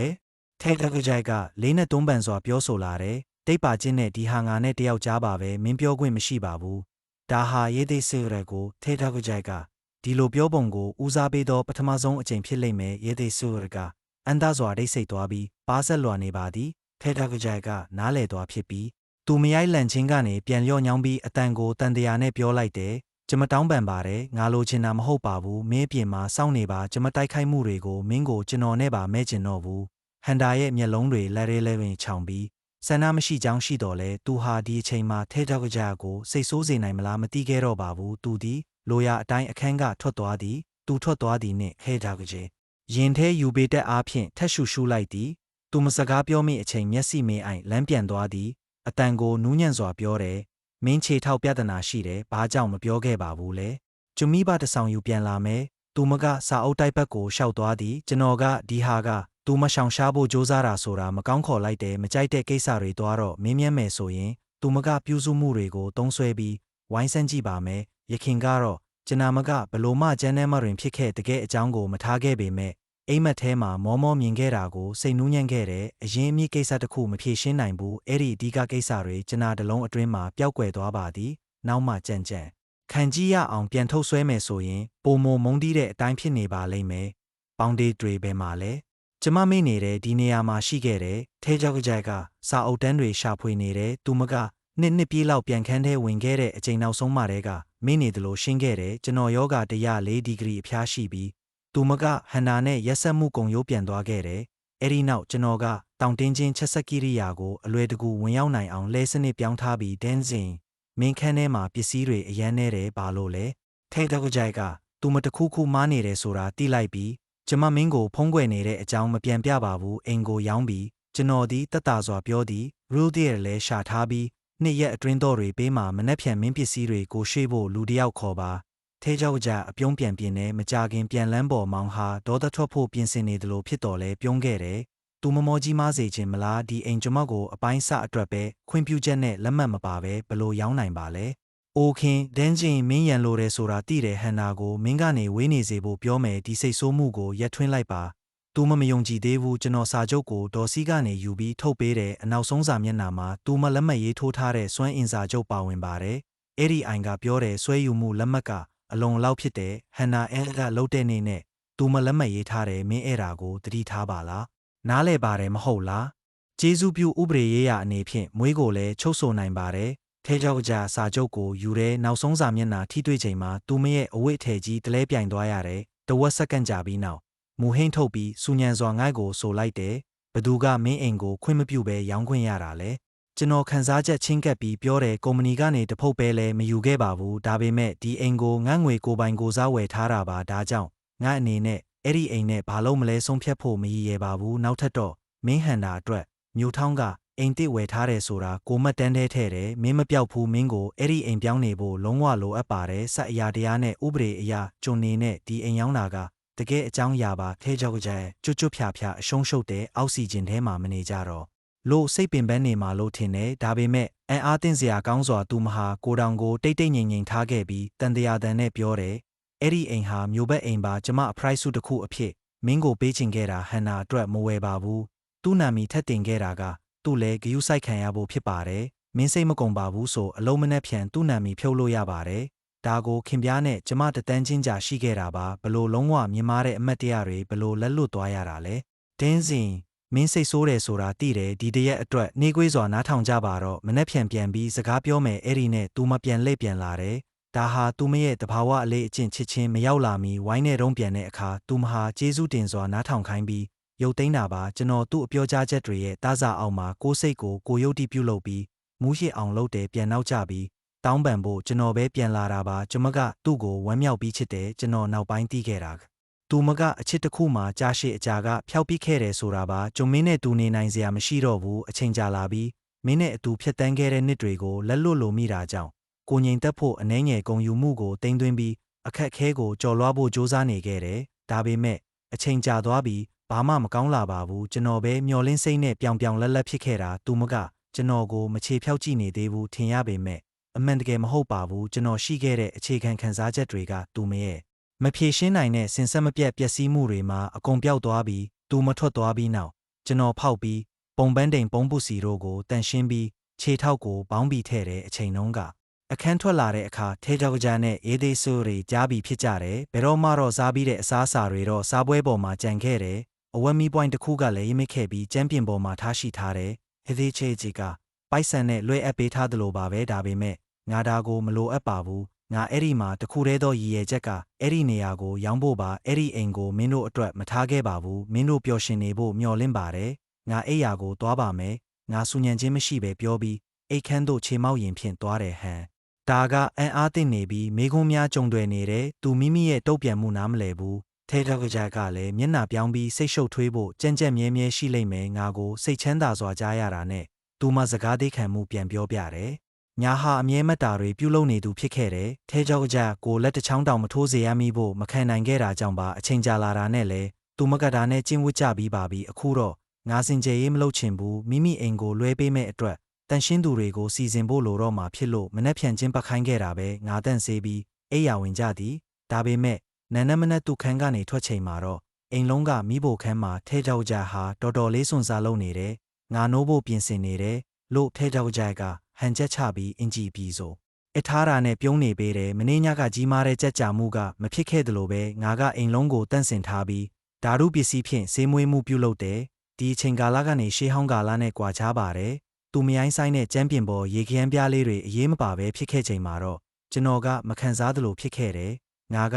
ရေခက်ကွီးနေနဲ့ဘာမှပြောမထားပဲတက်တာတဲ့ဟန်စင်းစားမှုနဲ့အိုးလို့သာပြောပြီးဟုတ်တယ်ဆိုယူခဲ့တယ်ငါရဲ့အေးဆေးလုံးနဲ့ပြန်လဲတုတ်ပြန်မှုကြောင့်ခဲကြောက်ကြကအနှဲငယ်စိတ်ညစ်သလိုဖြစ်ပေမဲ့ပါဆယ်ပြုံးချို့ပြီးနှစ်ဖွဲ့မနှက်စာနဲ့လာဖို့တင်နေငါဘလို့မှမိမိစွမ်းဆောင်မှုနဲ့ပြုလုပ်တာပါစမ်းကြည့်ပါလို့ဆိုတယ်ငါကနောက်ခံပြန်ကြည့်လိုက်တော့ချိတ်နဲ့ညင်းဖဲအဲစဉ်နှစ်ချက်ရှိတယ်မကောင်းသလိုမပြတ်တလောက်ရှိပါတယ်တကယ်ပဲပြောရရင်ထဲကြောက်ကြဟာမနှက်စာကြိုတင်ပြင်ခဲ့တဲ့ပထမဆုံးအကြိမ်ဖြစ်ပြီးဒါဟာစိတ်ထိတွေးဖွယ်ရာကိစ္စတစ်ခုဖြစ်ရမယ်ဒါပေမဲ့ထူးခြားစွာအဲကြောက်ကြသတိမထားခဲ့ဘူးငါကချိတ်အားနာတက်တာကြောင့်ခဲကြောက်ကြရင်သားတွေကစိတ်ခံစားချက်ပြောင်းလဲသွားသည် ခဏပဲဆက်လျောက်ရိုးတစ်ခုလုံးဖို့ပြန်လှည့်သွားတဲ့အချိန်မပြတ်စေပါနဲ့ဟုငါပြောသည်ငိမ့်ချမ်းစွာခွဲသွားခြင်းကထိတ်တန်းဖြစ်သည်နှစ်အဆုံးပါတီမှာရဲသေးဆိုရကကွမ်းတာချင်းနဲ့ခက်ဒေဗီကိုမကြိုက်ကြောင်းမင်းတီပြီးသားကိုဒါပေမဲ့ငါတခါတောင်အမတက်ချိန်ကဲစဲခိုစားပြီးရရက်ကိုဝင်ရောက်ခဲ့ရသည့်အကြောင်းမင်းမသိသလားမင်းချစ်တဲ့သူနဲ့မချစ်တဲ့သူများထင်ရှားပါတယ်ထဲကြောက်ကကြသဘောထားမိုက်စွာမမြင်ခဲ့ဘူးသူမရဲ့မျက်နှာမှာစိတ်ညစ်မှုတွေပြန့်နေပြီးမင်းမတက်မတက်ဖြစ်နေတယ်လူနှစ်ဦးဖြစ်နေတယ်ဆိုရင်မတညအကြမ်းဖက်မှုမပြုလုပ်ကြဘူးလေဇင်းချင်းငါဒီအားလုံးကိုမင်းအတွက်ချင်းတဲဘာကြောင့်မင်းစိတ်ကတော့မထားတာလဲထို့အပြင်မင်းအသင်းလုပ်ငန်းတစ်ခုတည်းတွင်ကျွန်တော်ဘာသလားပုံမှန်ပဲမတည့်တာတွေဖြစ်တတ်တာနဲ့မကွာဘူးငါကသဘောတူတယ်ခွဲထွက်ခြင်းလဲအနိုင်ဆုံးကျင်းဝတ်ပုံတစ်ခုပါပဲထဲကြောက်ကကြအဆုံးသက်ခဲ့သည်သူမကမန်ပြင်းစွာစားဖို့ပြားကိုမှတ်ပြီးကျမ်းပြင်တွင်းကိုလမ်းပစ်ပြီးမကြခင်စိတ်မချိန်မှုကိုချိန်ပေးခဲ့ပြီးလေးနက်စွာတကားကိုပိတ်ပြီးထွက်သွားခဲ့သည်ဤကဲ့သို့ဖြစ်သည်မှာကျွန်တော်တို့၏အေဂျင့်တိုက်ပွဲ၏အစတီးကြမှုဖြစ်လာသည်ငါကနေလဲမဲ့စိတ်ပြက်နေခဲ့နောက်ဆုံးတော့တန်ရှင်းရေးဝန်ဆောင်မှုကိုခေါ်ပြီးထဲထားကြရဲ့ပစ္စည်းတွေကိုအကုန်လုံးထုတ်ပိုးပြီးထိုအိမ်သားတစ်လုံးသို့ပို့ပေးခဲ့သည်ထဲထားကြကလုံငန်းခီးသွားတော့ငါကပစ္စည်းတွေထုတ်ပိုးတာဖြစ်တော့အချိန်မကုန်သောကြောင့်အိမ်လွဲပြောင်းပေးတာပြေလည်စွာနောက်ဆုံးဖြစ်ခဲ့သည်အဲကြောက်ကကျွန်တော်ဤခွဲထွက်စိတ်ခံစားမှုဟာဟန်တားခြင်းမဟုတ်ဘူးဆိုတာနားလည်သွားသည်သူမကပြန်ပို့ထားသောစာသားတစ်ဆောင်ရိုးပေးတယ်လုံးဝတော့ပြန်မှုမရှိတဲ့အတွက်ငြိမ်သက်ပြီးထဲကြောက်ကရဲသေးစီရနဲ့အတူခဲသေးပလဲဘာအပေါ်မှာပုံရိပ်တွေထူထောင်နေခဲ့သည်ငါကလှုပ်တစ်မှာမျက်နှာမဖွင့်နေရတာကြောင့်မတိလိုက်ဘူးစတော့ထားတဲ့ဆက်သွယ်စကားများတွေကနေစတင်မေးမြန်းမိတယ်မနေ့ကသူမနဲ့ရဲသေးဆိုရဟာညိုးရဲပန်းချံမှာဓာတ်ပုံရိုက်ပြီးတင်နေပုံတင်ခဲ့တယ်မနှက်ဖြန်မှာတော့သူတို့ဟာလေးလွာတစ်ခုမှပါနောက်နေ့မှာတော့အဖွဲ့အစည်းသည်8တန်းကျော်နေရငွေကိုရောက်ရှိပြီးရဲသေးဆိုရကိုဘိုးရဲ့ခီးစဉ်အလို့တဲ့ဆိုရင်ရရှိခဲ့သည်ဟုဆိုခဲ့တဲ့ဓာတ်ပုံများတွင်သူတို့လက်ထဲရှိလက်ဝဲရတနာရထားတဲ့မိတ်ကပ်လက်စွပ်တွေကိုရိုက်ပြပြီးအနားပြောက်သူကချင်းသေးထက်မှအငုံနိုဝေဖန်မှုရှိပါတယ်ဒါပေမဲ့မငိုတော့ကလေးပဲအချိုပွဲရဆုံးပါဟုခေါင်းစဉ်ထဲမှာအာရေးထားတယ်ငါနားလဲတယ်သူကငါကိုစိတ်ညစ်စေဖို့ငါကိုမုံရုပ်တွေဖန်တီးဖို့စောင့်နေတယ်ငါလဲသူ့ကိုပြန်ယူဖို့တောင်းဆိုသည့်အခါမှာသူကအခြေအနေတွေကိုအပေါင်းတင်းတိမ်ဆုံးပြောပြမယ်လို့ဒါပေမဲ့ငါစိတ်မပါဘူးငါအေးရက်ကိုထွက်ခွာလိုက်တဲ့အခါမိမိတိုက်ခိုက်မှုဩဇာတိဖြစ်ရမယ်လို့မျိုးသူဖြစ်တဲ့ post တစ်ခုကိုနှစ်ချက်နှိပ်ပြီးတဲကျဲလှုပ်သွားတယ်မလိုအပ်တဲ့သူငယ်ချင်းဆက်ဆံမှုတွေမရဖို့စ조사ပြီးတစ်ချက်ထက်အဲကျဲကိုဖျက်လိုက်သူ့ကိုကန်ကေးပေးသူတွင်ပါဝင်မဲ့ယူမှုကနေဖယ်ရှားပြီးအလုဆက်လုပ်လိုက်တယ်ငါလာတဲ့နောက်ဘိုဟီကုမ္ပဏီရဲ့စီမံကိန်းတွေအရှိန်မြန်လာပြီးကမ္ဘာတစ်ခုလုံးလောက်ရက်ကြီးတစ်ခုလည်းရစေခဲ့တယ်ဘိုဟဲနဲ့ငါက LV တွေးဆောင်ပြီးစာချုပ်ချုပ်ဖို့ပြင်ဆင်တဲ့နေ့မှာထဲကြောက်ကစိတ်လွတ်စွာငိုက်ကိုစာပို့လာတယ်ဓာတ်ပုံတစ်ပုံပါမိုက်လေးရှိပြီးငါဖွင့်ကြည့်တော့ထဲကြောက်ကနမီပါ basic face အစီရင်ခံစာတစ်ခုကြည့်မြင်ရတယ်ဒီကိစ္စတစ်ခုကိုဘယ်လိုခံစားနေလဲဟုသူမကစားဖို့တယ်ငါလှုပ်ဆောင်မှုမရှိပါထဲကြောက်ကစ조사ပြီးငါကိုဆွဲဆောင်ဖို့စ조사တယ်တစုံတရာလောက်တာပေါ့အစီရင်ခံစာဟာတော့တားပါတယ်လို့ဆိုတဲ့တင့်ကိုယ်တိုင်မိမိကိုယ်တိုင်ကိုရှင်းလင်းစေခြင်းနဲ့ဒီကိုမြင်တဲ့အခါမှာလေးရှိတယ်ဆိုတာမမှန်ပါဘူးလားတကယ်ပဲလူတစ်ယောက်ရဲ့ကလေးကိုကျွန်တော်တာဝန်ယူထားတာကိုခွင့်လွတ်နိုင်တယ်လားကျွန်တော်ကရေမောမောနေလို့ပါတကယ်တော့မကြိုတင်သိဘူးပေမဲ့သူ့စကားကိုဖတ်တဲ့အခါမှာနောက်ကျတော့လက်တွေ့ကြတဲ့အကျိုးသက်ရောက်မှုတစ်ခုဖြစ်လာပါတယ်ပုံမှန်အားဖြင့်သူနဲ့အမျိုးသားတစ်ယောက်နာကရက်နေတောင်မြင်ရင်ကျွန်တော်စိတ်မချမ်းသာဘူးမျက်နှာအသားရောင်နှမ်းတောက်လာတယ်နှလုံးခုန်မြင်လာတယ်ဒါပေမဲ့ဒီနေ့မှန်ကြည့်ရင်ကျွန်တော်ရဲ့အထူးအရာတွေကပြောပြမယ်မျက်နှာပြင်မှာကျွန်တော်ရဲ့မျက်နှာပုံဟာအပြက်အသားမရှိခဲ့ဘူးကျွန်တော်ရဲ့စကြချိန်မှာလေးလာဖို့တင်ထားတဲ့နှလုံးခုန်တာလူကြည့်ပြီးနောက်မှတွေ့ရှိခဲ့ပါတယ်ထဲကြောက်ကကိုတခြားသူတွေရဲ့ပိုင်ဆိုင်မှုဖြစ်လာတာကိုကျွန်တော်အပြည့်အဝလက်ခံထားပြီးမူလမှာကျွန်တော်ပြန်နာခြင်းမဖြစ်ပါဘူးဒါပေမဲ့ရဲသေးဆိုရရဲ့ဖုန်းထဲကဟာသပြောမှုတွေကိုတတိယပြီးသူတို့ရဲ့စကားများထိုးသွားတာကြည့်လိုက်ပြီးနင်းနေကူညီဖို့စိတ်ချခဲ့တယ်ဇနီးတစ်ရှိပြီဆိုတော့အကန့်အသတ်မဲ့စကားတွေပြောခြင်းကိုရက်နာတင်တယ်ဇနီးတစ်ကရိုက်နှက်လိုခြင်းရှိနိုင်တယ်ကျွန်တော်စကားပို့ပြီးအနှဲငယ်ကြတော့ပြန်စာရောက်လာတယ်ဆက်လက်ပြောနေပါဒင်းချင်းဒီကစားနဲ့မိမြခြိုက်သိမ်းနိုင်မလဲကြည့်ရအောင်မင်္ဂလာမရှိလို့မတဘောတူရင်ဘာလို့စိတ်မချမ်းသာတာလဲမင်းကဟုတ်တယ်ကိုမသိပါဘူးမင်းပြောမှုကိုတွေ့ပြီးကြိုက်တာကြောင့်ပါလားကျွန်တော်ကရဲလိုက်တယ်နောက်တစ်ခါမှထဲကြောက်ကကျွန်တော်အပေါ်ထည့်သွင်းစဉ်းစားမှုမရှိခဲ့ဘူးဒီလေးလေးထိမ့်သိမ်းမှုတွေကိုစဉ်းစားခဲ့ဘူးရဲ့အေဒေဆူရနဲ့ပတ်သက်ပြီးမျောလင်းချက်ကသူ့ကိုပြောင်းလဲလိုက်တာကိုရလက်ထွက်ပါတယ်ကျွန်တော်နှစ်ခုနှစ်မကြာခဏအတူနေစဉ်ကသူပြောင်းလဲလိုခြင်းမရှိခဲ့ဘူးဒါပေမဲ့သူ့အတွက်ပြောင်းလဲခဲ့တယ်ပြန်စားဖို့ခါနီးထဲကြောက်ကပြန်နေတကယ်ပြောရရင်ကျွန်တော်နဲ့အေဒေဆူရကြားမှာမျက်ကြီးစိမ့်မရှိဘူးသူကကြုံ တော်နဲ့လက်တွဲဖို့သဘောတူခဲ့တဲ့ရေသေးဆိုရရဲ့ဂုံယူမှုအတွက်ကျွန်တော်နောက်ဆုံးခွင့်ရေးတစ်ခုပေးတယ်သူကယနေ့ကျွန်တော်သွားပြီးစန့်ကျင်မှုတွေရှိလိမ့်မယ်လို့ယုံပါသေးတယ်ဒါပေမဲ့ကောင်းပါတယ်အချိန်လိုက်ကြည့်ရအောင်အချိန်ကြာမှာသူ့ကိုယ်သူလက်ခံသဘောထားတွေကိုရှာတွေ့မယ်ကျွန်တော်သူ့ကိုကောင်းမွန်စွာပြောင်းဖူးပါပြီကျွန်တော်သိတယ်သူကျွန်တော်ကိုယ်တိုင်ချစ်မှုကြောင့်မခက်ခဲပါဘူးသူကစိတ်လဲလှယ်မှုများကြောင့်ကျွမ်းနှုတ်ခြင်းကိုကြောက်နေရတာပဲကြုံသူတဲ့အေးသေးဆိုရပြောတာအကောင်းဆုံးဖြစ်တာဒါပေမဲ့ချစ်သူကိုစိတ်ချမ်းသာမှုမရပါဘူးသူနဲ့ကျွန်တော်နဲ့ပြန်ဆောင်ဖို့ဂုဏ်ယူတာကျွန်တော်ကသူ့ကိုဂုဏ်ပြုဖို့မစွမ်းရင်သွားကြတာကဝေဒနာပဲကျွန်တော်သူ့ကိုမကြည့်ဘူးအလုံးမှာပြန်လဲအာယုံစိုက်တယ်ညတညမှာပိုးအဲနဲ့ကျွန်တော်အလုပ်အပေါင်းအခြေခံအောင်မြင်စွာရခဲ့တယ်ပိုးအဲကကြွေးကြော်မှုအပြည့်နဲ့ကနာကြီးတွေတဲကဖိုးစာတွေအသင့်တော်ဆုံးညစာစားပွဲတစ်ခုကိုဖိတ်ခေါ်ခဲ့တယ်ကျွန်တော်နဲ့ပိုးအဲကရောက်တာနဲ့ပိုးအဲကကျွန်တော်ကိုလူနာဖက်အဖြစ်မိတ်ဆက်လိုက်တဲ့ခိုးဆာတွေကချက်ချင်းဂုဏ်ယူမှုကြီးလာကြတယ်ကျွန်တော်တကယ်လေးစားဖွယ်ဖြစ်ခဲ့ပါတယ်အရင်ကထဲကြောက်ကြနဲ့ညစာစားရမှာကျွန်တော်ကိုသူ့အနေဖြင့်ဝန်ထမ်းထက်မမြင်ခဲ့ပါဘူးအလုံးမအောင်မြင်မှုအဖြစ်ခံခဲ့ရတယ်အဲ့ဒီခိုးဆာတွေကတော့ကျွန်တော်ဖြင့်စိုးတော်လူတယောက်ပုံစံကဲ့သို့ဆက်ဆံခဲ့တယ်ဆေးလိတ်တစ်ထုပ်ဝယ်ဖို့ဂုံတိတ်မထားခဲ့သလိုဒါပေမဲ့သူတို့ကိုစန့်ကျင်လို့မရပါဘူးကျွန်တော်ကသူ့ကိုဒီလိုပြုမိန်ခဲ့တာပါပဲအရက်ဆိုင်ရာတွေနောက်ပိုင်းကျွန်တော်တို့ကြာကြည့်ရှုတဲ့အခါသူတို့တဲကဖိုးဆာတယောက်အတန်နာမီကျိုးတယ်လင်းချင်းမင်းဘသူကိုရင်ဆိုင်နေရတာလားမင်းကိုစက်မှုလုပ်ငန်းဒိုတဲ့စေပေါ်မှာတွေ့တယ်ဆိုပြီးသူကကျွန်တော်မယုံကြောက်စေဖို့အစင်းမြင့်ဖုံးတဲ့ဖိုင်ကိုပြတာတယ်ဒါဟာလူမှုလုပ်ငန်းသုံးဒိုတဲ့စေမဟုတ်စက်မှုလုပ်ငန်းအတွင်းကအလုံးလက်မခံနိုင်သူတွေကိုရှောင်ကျဉ်ဖို့ဖြစ်ပါတယ်ငါနာမီနဲ့ဓာတ်ပုံတွေအဲ့ဒီမှာတင်ထားပါတယ်အကြောင်းရင်းတွေမှာတော့ကွဲပြားမှုအဖို့မိသားစုနဲ့မပေါင်းသင်းနိုင်ခြင်းအရန်ကျန်းတဲ့မှုဘာမမှန်တဲ့လူသွင်းပြင်တွေပါဘသူကငိုက်ကိုစဉ်းစားထားတာလဲမလို့ချင်ဘူးကျွန်တော်တိတ်ဆိတ်နေတဲ့အခါခိုးဆွေကတော့ချက်ချင်းပြောတယ်မင်းကဒီတဘာဝလူမျိုးမဟုတ်ဘူးတယောက်လူမင်းကိုလို့ဆောင်းနေတဲ့မစိတ်ပူပါနဲ့ငါမင်းနာမည်ကိုဖျက်ပေးမယ်လို့သူကချက်ချင်းကျွန်တော်ဗိုင်ကိုဖျက်ပယ်လိုက်တယ်ကျေးဇူးတင်တယ်ဒါပေမဲ့မျက်နှာမှာတော့ချိုးမက်နေတာမျိုးနဲ့ရဲလိုက်ရပြန်တယ်ကျွန်တော်လိုသူငယ်ချင်းတယောက်ရှိတဲ့လူအတွက်ကောင်းထားတာပါတာမန်အလုပ်ရှာသူတွေဘာဖြစ်မလဲတကြိမ်တေးတဲ့ချီပါသွားရင်ဘယ်လိုရှင်သန်သွားမလဲဒီဘရိုဒါဆိုသည်ကုမ္ပဏီတွေအချိန်ကုန်သက်သာစေတယ်ဒါပေမဲ့တယောက်ချင်းစီစစ်ဆေးမှုမရှိဘူးလူတိုင်းစိတ်ကူးမအပေါ်ဆုံးဖြတ်ချက်ချနေရတယ်မနာလိုသူတွေစိတ်တက်ယိုစိမ့်သွားတယ်အလုရှင်ကောင်းတွေကန့်သက်ခံရလို့တခါမှရင်ဆိုင်မှုမရှိသွားပါဘူးဘာလို့တင်တယ်လဲကျွန်တော်တို့ဆွေးနွေးနေတဲ့အခါပိုအေကကျွန်တော်တို့ကိုချစ်ပြုပြီးညနေအချိန်ဆက်သွားဖို့ဖန်ထားတယ်ညစာပွဲပြီးသွားတဲ့အခါပိုအေကသူ့ချစ်သူကိုဖုံးခေါ်ဖို့ကားပြီးဘေးကနေဝင်နေကျွန်တော်ဟာဟိုတယ်တကားရှိမှမောင်းသူစောင်းနေပါတယ်မကြခင်ကျွန်တော်နောက်ကျောမှာအတန်တခုကြားရတယ်ဒင်းချင်းဒီမှာဘာလုပ်နေလဲဟုတ်တယ်ရေသေးဆူရနဲ့ထဲကြောက်ကြရိုးနဲ့မကြာခဏရက်တက်နေကြတယ်ရေသေးဆူရရဲ့လက်ဟာထဲကြောက်ကြရဲ့အသေးကိုဖိထားပြီးချစ်သူတွေလိုအနားမှာဆက်နေကြတယ်ကျွန်တော်ကိုမြင်ပြီးရေသေးဆူရကသူ့ရဲ့မျက်နှာပြန်ဆွဲပြောတယ်ခဲကြောက်ကြကိုတွေးတာပဲဒင်းချင်းမင်းစုံစမ်းနေတယ်မင်းနှစ်ယောက်စကားပြောငါမနဲ့လောက်နေမယ်လို့ပြောပြီးတားကုတ်ထွက်သွားဖို့ကြည်လိုက်ပေမဲ့တကယ်တော့မတက်တော့နိုင်ဘူးထေးကြခဲ့ရကနောက်တစ်ဖန်သူ့ကိုချွတ်တယ်သူဤနှလုံးသားပေါ်မှာတောင်းဆိုထားသလိုနီးကပ်နေနိုင်ဖို့နဲ့ငါ့ကိုပြတ်တတ်နိုင်ဖို့အတွက်နီးကပ်စွာချုပ်ထားတာပဲမင်းဟာအပြင်သူတယောက်မဟုတ်ဘူးနော်ဘာကိုရှောင်ကျင်ရတာလဲသူကအနိုင်ရသည့်မျက်နှာပြက်ရင်ပြီးကျွန်တော်ကိုကြည့်လိုက်တယ်မင်းကဒီအချိန်ကိုမတောင်းဆိုတော့ဘူးလို့ထင်ခဲ့တယ်ဒါဆိုမင်းပါကြောင့်ဒီမှာရှိနေတယ်လေသူကညွန့်ချေတစ်ချောင်းနဲ့ငါ့ကိုပြောလာပေမဲ့ကျွန်တော်ပြောပေးချင်တာကစီးလျော့ပြီးပြီဆိုတာပဲဂျိမ်းစ်မင်းကျင်ရေကုန်သွားပြီးသူ့ရဲ့အုပ်ချုပ်ဖို့စ조사နေတဲ့အပြုမူဟာဟန်နာနဲ့တွဲဖက်တဲ့အိမ်မွေးငှက်သိန်းငယ်လေးလိုအားနေပေါ်သလားဟိုဟောတွေနဲ့မတူတပဲငါထင်ပါတယ်နားမလဲနဲ့နားလဲချက်ငါဒီမှာ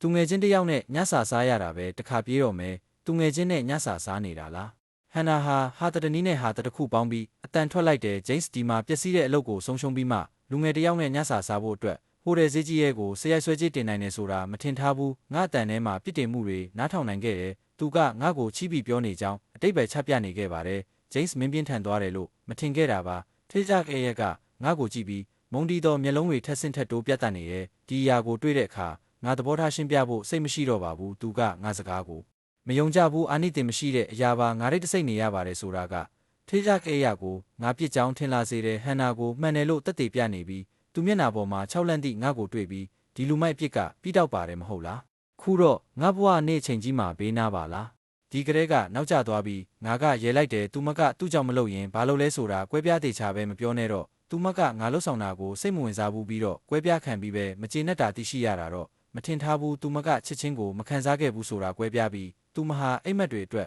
ချစ်ချင်းဖြစ်သွားပုံဖြစ်ပြီးကွေ့ကွေ့နဲ့ အားလက်ရပေးခြင်းနဲ့လေးနက်မှုရှိပေမဲ့စစ်မှန်တဲ့ချစ်ချင်းမဟုတ်ဘူးငါကိုတခုခုထက်အခွင့်ရေးပေးပေမဲ့ငါစီလဲအားပေးပါရက်တန်စူးစားချက်ရှိစေခြေလန်းတစ်ခုအောင်မြင်စေဖို့ဒီလိုနားထောင်ပြီးတော့ငါမျက်နှာတဖုံးလျှောက်ပြီးဟန်နာကိုကြည့်လိုက်တယ်သူကထေးကြခဲ့ရရဲ့ဆုံးဖြတ်ချက်ကိုမတိပါလားရင်ထဲမှာကြောက်ရွံ့မှုတိုက်ခိုက်နေခဲ့ရင်မဲ့မပြောချင်ကပဲထေးကြခဲ့ရနဲ့မေးပြီးပြန်ဆက်ဆံဖို့မပြောတာအရင်သူတယောက်နဲ့ပြန်ဆုံဖို့မကောင်းဘူးဆိုပြီးစကားများပေမဲ့အမြဲခံတယ်သူစုစည်းပြီးမကလာဆောင်ဖို့မရပါဟန်နာကမျက်စံစွာရေစရာလေးပြောပြီးငါ့ကိုမေးတာဟုတ်ကဲ့စေခြင်းမဲ့ထေးကြခဲ့ရဟာမင်းနဲ့ပြန်ဆုံရပေမဲ့မတခါတလေသူငယ်ချင်းတွေကမပြန်ဆုံဖို့ပြောပါတယ်အဲ့ဒီသူများဆိုသူမကမင်းပြန်ဖိတ်မဲ့သူမဟုတ်ဘူးရှိပါတယ်မင်းကိုစိတ်မကောင်းဘူးလို့ပြောပြပါတယ်မင်းကိုရှင်တန်စွာတောင်းပန်ခဲ့တာဘယ်နှစ်ယောက်ကသူမအားပေးခဲ့ကြတာလဲမင်းကိုတခါတည်းတောင်းချင်တာမဟုတ်ဘူးသူမရဲ့ချစ်ချင်းဖြက်ရဲ့ပြန်လဲဆက်ဆံတဲ့အကြောင်းမင်းမသိဘူးမင်းရဲ့ပြက်ကွက်မှုကိုမဖတ်စားခဲ့ပါဘူးအားလုံးကမင်းကကံကောင်းသူဆိုတာသိကြတဲ့အတွက်မင်းဖြစ်ပါတယ်ဟန်နာကအမြဲသူစကားများကိုပြောနေတယ်ဟုတ်ကဲ့ထေးကြခဲ့ရရဲ့စီးပွားရေးတန်ဖိုးဟန်နာရဲ့ထက်များပြီ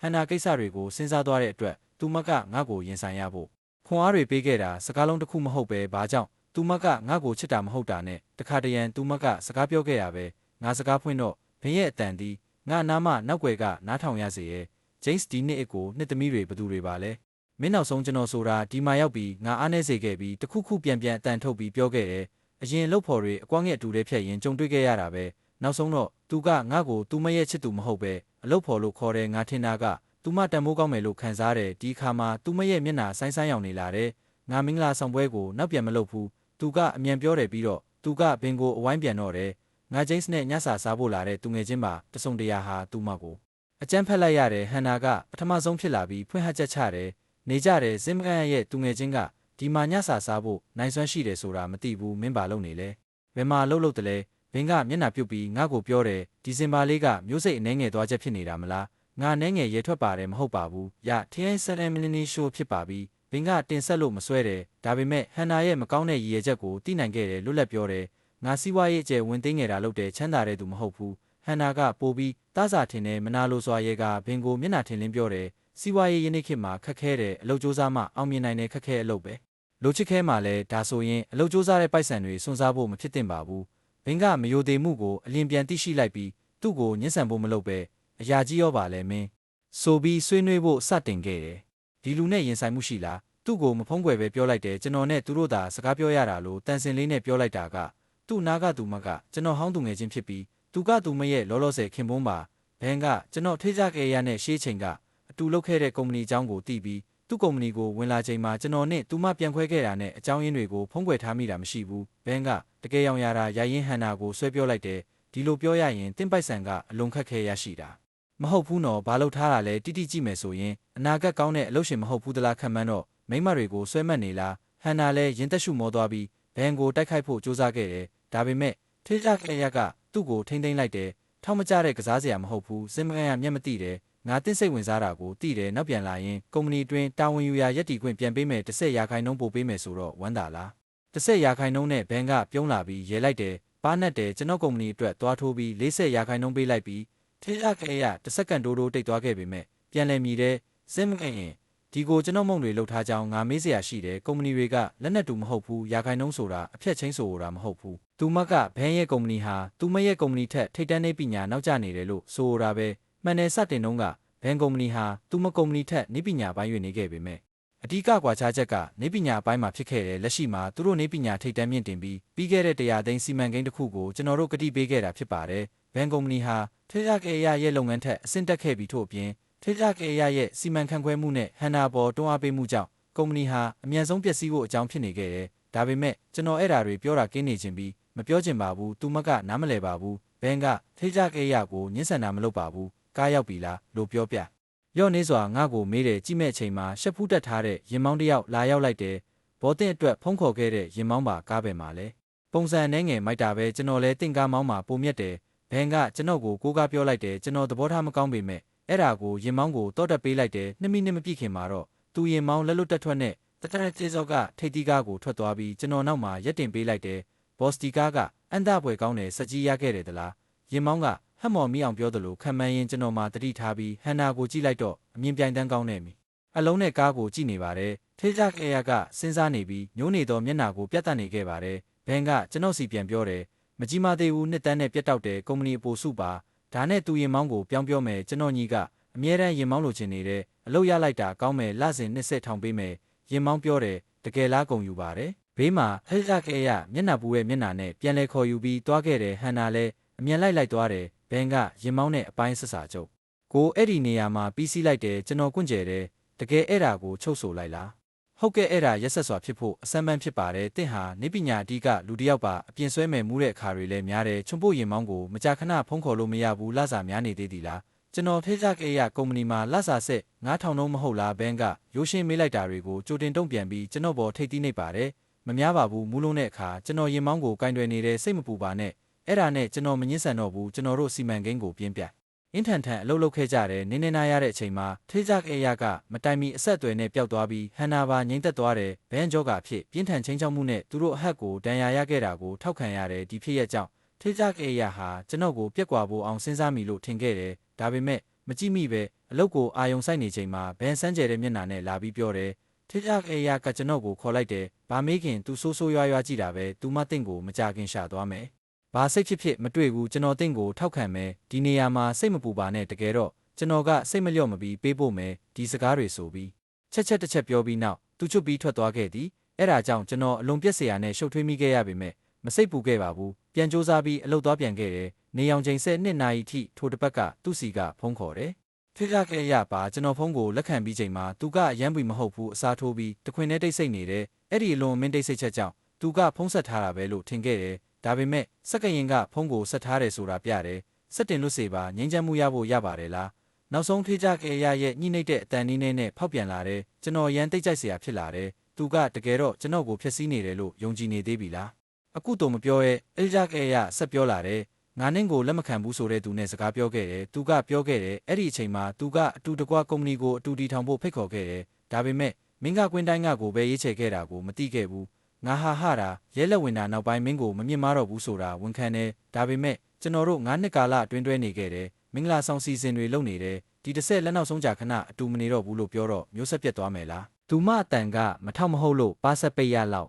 အောင်နဲ့ဟန်ချက်ကွဲသွားတယ်သူရက်ပြီး9နှစ်ကာလအတွင်းကျွန်တော်တို့ခက်သိမ်းခက်ရုံနေခဲ့ကြောင်းကြုံတွေ့ခဲ့သည်အခက်ခဲတွေကိုအတူတကွလှမ်းကြိုးဆိုင်ကမျက်နှာချင်းဆိုင်ရှေ့ဆက်ခဲ့ကြသည်တစ်ချိန်တော့ရင်းနှီးမြုပ်နှံမှုရစေရန်အ ਨੇ ဆုံးတောင်ဘီယာ3ဘူးကိုတောက်စေခဲ့တဲ့အဆုံးမှာကျွန်တော်မငြိမ်နေတာပါမကျွန်တော်ပြီးနောက်မှာထိကြခဲ့ရကိုမျက်လုံးရွှမ်းနဲ့အရန်ကြောက်သွားပြီးကျွန်တော်ကိုဖယ်ရှားကူထားပြီးအင်းအားခေါ်နေတဲ့ကျွန်တော်ဆေးရုံထဲမှာနိုးလာပြီးသူ့ရဲ့ရင်ပြောင်းလာတဲ့အကျိတ်ခံမှုမြက်နာကစိတ်မချိန်မနိုင်ဘူးကျွန်တော်အနေခံ9ရက်နီးပါးဆေးရုံဆောင်ရှောက်ခံရတယ်ထိကြခဲ့ရကအလုံးနဲ့ကျွန်တော်ကိုစောင့်ရှောက်ဖို့နှစ်သက်တဲ့အဲ့ဒီအချိန်မှာတကယ်တော့သူကကျွန်တော်ကိုချစ်တယ်ဆိုတာကိုမွေးစားတဲ့မှတ်ဉာဏ်တွေပြန်စည်းလာတယ်ကျွန်တော်ပြောမဲ့အစီအစဉ်နဲ့နောက်ထပ်လက်တက်စီရရဲ့အတန်ဟာဖုန်းထဲကနေအတန်ထွက်လာတယ်စင်မကရင်အခေါ်ထေးကြခဲ့ရကိုနားလည်ပေးပါဒီတစ်ပတ်အတွင်းမထိုက်တန်တဲ့အခက်အခဲတစ်ခုကဲလို့ကျွန်တော်တောင်းပန်ပါတယ်ကျွန်တော်ရည်ရချက်တော့မရှိပါဘူးမင်းကိုမတက်မတာဖြစ်စေခဲ့ရင်မနှက်ဖြန်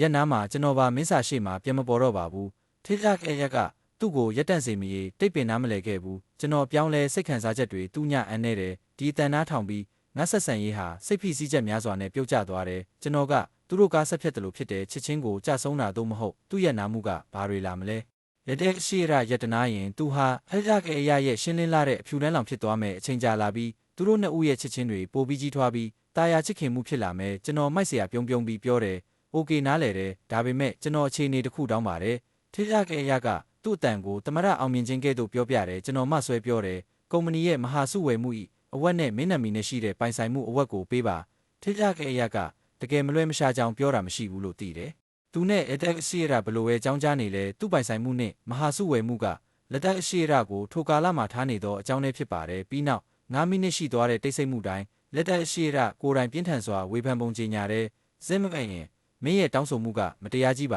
တယ်ထေးကြခဲ့အရာကဖောက်တီမှစတင်ပြီးကုမ္ပဏီကိုတိစောက်ခဲ့တယ်အလွယ်တကူမဟုတ်ဘူးတစ်ချက်နဲ့သူ့ပိုင်ဆိုင်မှုကိုအဝက်မောင်းပေးနေတာလားမင်းဟာအမျိုးသားတဦးနဲ့ပြည်တိကျသူမျိုးမှမလေးစားရဘူးလားကျွန်တော်သူ့ရဲ့အကြောင်းတရားတွေကိုဖော်ထုတ်ချင်မိသလောက်မရှိဘူးထေးကြခဲ့ရကသူ့ကိုကြားနာတယ်လို့ပြောခဲ့တယ်ကျွန်တော်တို့အားလုံးလူကြီးတွေပါရနိုင်တာရမရနိုင်တာမရဘူးမင်းရချင်တာရပေမဲ့အစားပြတ်မခံချင်ဘူးဆိုတာအခုလိုဖြစ်နေတယ်မင်းကနိုင်ပြီးမင်းစာထဲမှာနာငယ်ချင်တာပါလေရွေးချယ်ဖို့အတွေးခေါ်မြန်ပြီးရှင်းလင်းစွာလုပ်ပါ3ရက်ပဲတိမ့်ပါမယ်ကျွန်တော်ဖုန်းကိုချက်ချင်းပိတ်လိုက်တယ်ထေးကြခဲ့ရကစွန့်လို့မှမဟုတ်ဘူးလို့ထင်ခဲ့တယ်ဒါပေမဲ့ညနေတစ်ပတ်မှာထက်ခေါ်လာတယ်သူကအဝတ်တာများတယ်နှစ်ဆက်ရက်မပေးနိုင်လားပြောတယ်ကျွန်တော်တိတိကျကျပြောတယ်အဝတ်ဆိုတာအဝတ်ပဲတစ်ပိုင်းလည်းမဟုတ်ဘူးမရနိုင်ပါဘူးဆိုရင်ဖုန်းမခေါ်ပါနဲ့ ဒီအခုဖြစ်ရသည်စိတ်မရှင်းလင်းမှုတွေပြန်ထုံးဖွားစေခဲ့တယ်ထက်ကြခဲ့ရကအတူမပြောင်းကျင်တဲ့သူဖြစ်ရင်တဲ့လားဒါပေမဲ့သူကတကယ်ပဲချိုးဖျက်ခြင်းတဲ့လူပါလားဟိုတယ်မှာအဲ့ဒီနေ့သူပြောခဲ့တာကလူတွေကြားမှာသူ့ရဲ့အကြောင်းမကြီးမြတ်အောင်ထားခြင်းလို့ပါဒါပေမဲ့ကျွန်တော်ဘက်ကပဲချိုးခြင်းပြီးစတင်သူဥနောက်ကျောင်းအာယုံက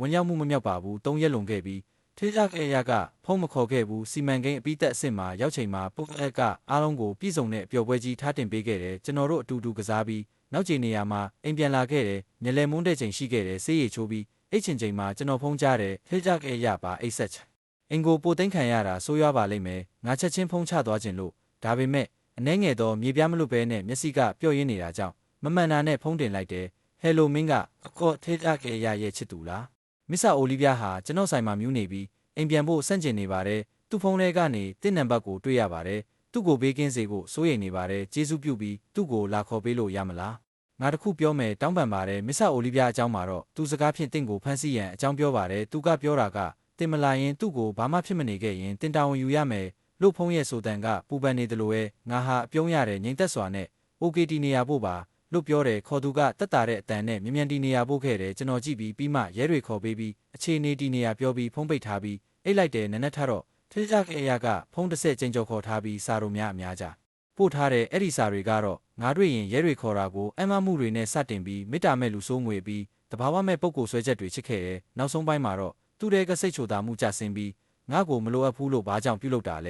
လို့တောင်းဆိုတယ်သူကဆိုတာတစုံတစ်ခုအမှားငါ့ကိုနီနဲ့စိတ်ရှိနေတာကိုအပြစ်မဲ့တော်သူဖြစ်တယ်တကယ်တမ်း6လန့်သောမဲငါကိုခြေနောက်မဆိုင်ခဲ့ဘူးလို့ရှင်းပြတယ်နောက်တစ်ခါဖုန်းခေါ်နေတယ်ငါဖြေဖို့မျှော်လင့်ခဲ့တယ်ဘာမှမပြောရင်သူကမရက်မနာခေါ်ဆက်မနေကြဘူးလို့သိပြီးဖုန်းကင်ခဲ့တယ်ဟုတ်တယ်ဂျိမ်းစ်ရှုံးနေခဲ့ရတယ်ငါနားလဲတယ်မင်းနိုင်ရတယ်မင်းကိုထားခဲ့လို့မရဘူးပိုင်ဆိုင်မှုအဝက်ကိုမင်းထန်ပေးမဲ့အစုရှယ်ယာနဲ့ငါနမီနဲ့ပိုင်ဆိုင်မှုလည်းမင်းဖြစ်ပါစေပြန်လာပါလို့ပြောတယ်ရက်ကိုငါကြည့်တော့ငါရက်တောင်းပန်ပါတယ်3ရက်ပြည့်ပြီးငါစိတ်အပြောင်းပြန်လုပ်သွားပြီးထေကြခဲ့ရကတစုံတရာပြောဖို့ကြိုးစားတော့တခါတဖန်ပြင်းထန်တဲ့နေကြည်ချင်းချက်ထဲကကြားရောက်ခဲ့တယ်ခဏကြာမှဟန်နာရဲ့အတန်ကမတန်ဆွမ်းဘူးမင်းဘလို့အေးရတာလဲငါရိတ်စိတ်ပြုံးတယ်ဒါဟာသူခါဆက်ကကြုံခဲ့ရတဲ့ရုပ်ပိုင်းဆိုင်ရာချင်းချောက်မှုဖြစ်တယ်သူကအသုံးပြုတယ်ဆိုတာသူ့နေဆွဲကိုမတားဆီးနိုင်ပဲပယ်ဖြတ်ရွှေ့ပြီးနောက်တစ်ပတ်မင်္ဂလာဆောင်ကိုလက်ခံဖို့ထားခဲ့တယ်ငါအားနည်းမှုတွေကိုကင်တွယ်ပေးတာပဲသူနားလဲတယ်ဆိုပြီးနောက်ဆုံးပြောတာကငါရည်ရဲ့ချက်ကသူ့ပိုင်ဆိုင်မှုတွေလုံးဝမဟုတ်ဘူးဆိုတာလက်ခံခဲ့တယ်သူကစိတ်ပြက်စွာနဲ့ရဲတယ်ငါမင်းကိုဒီလိုမမှတ်နိုင်တော့ဘူး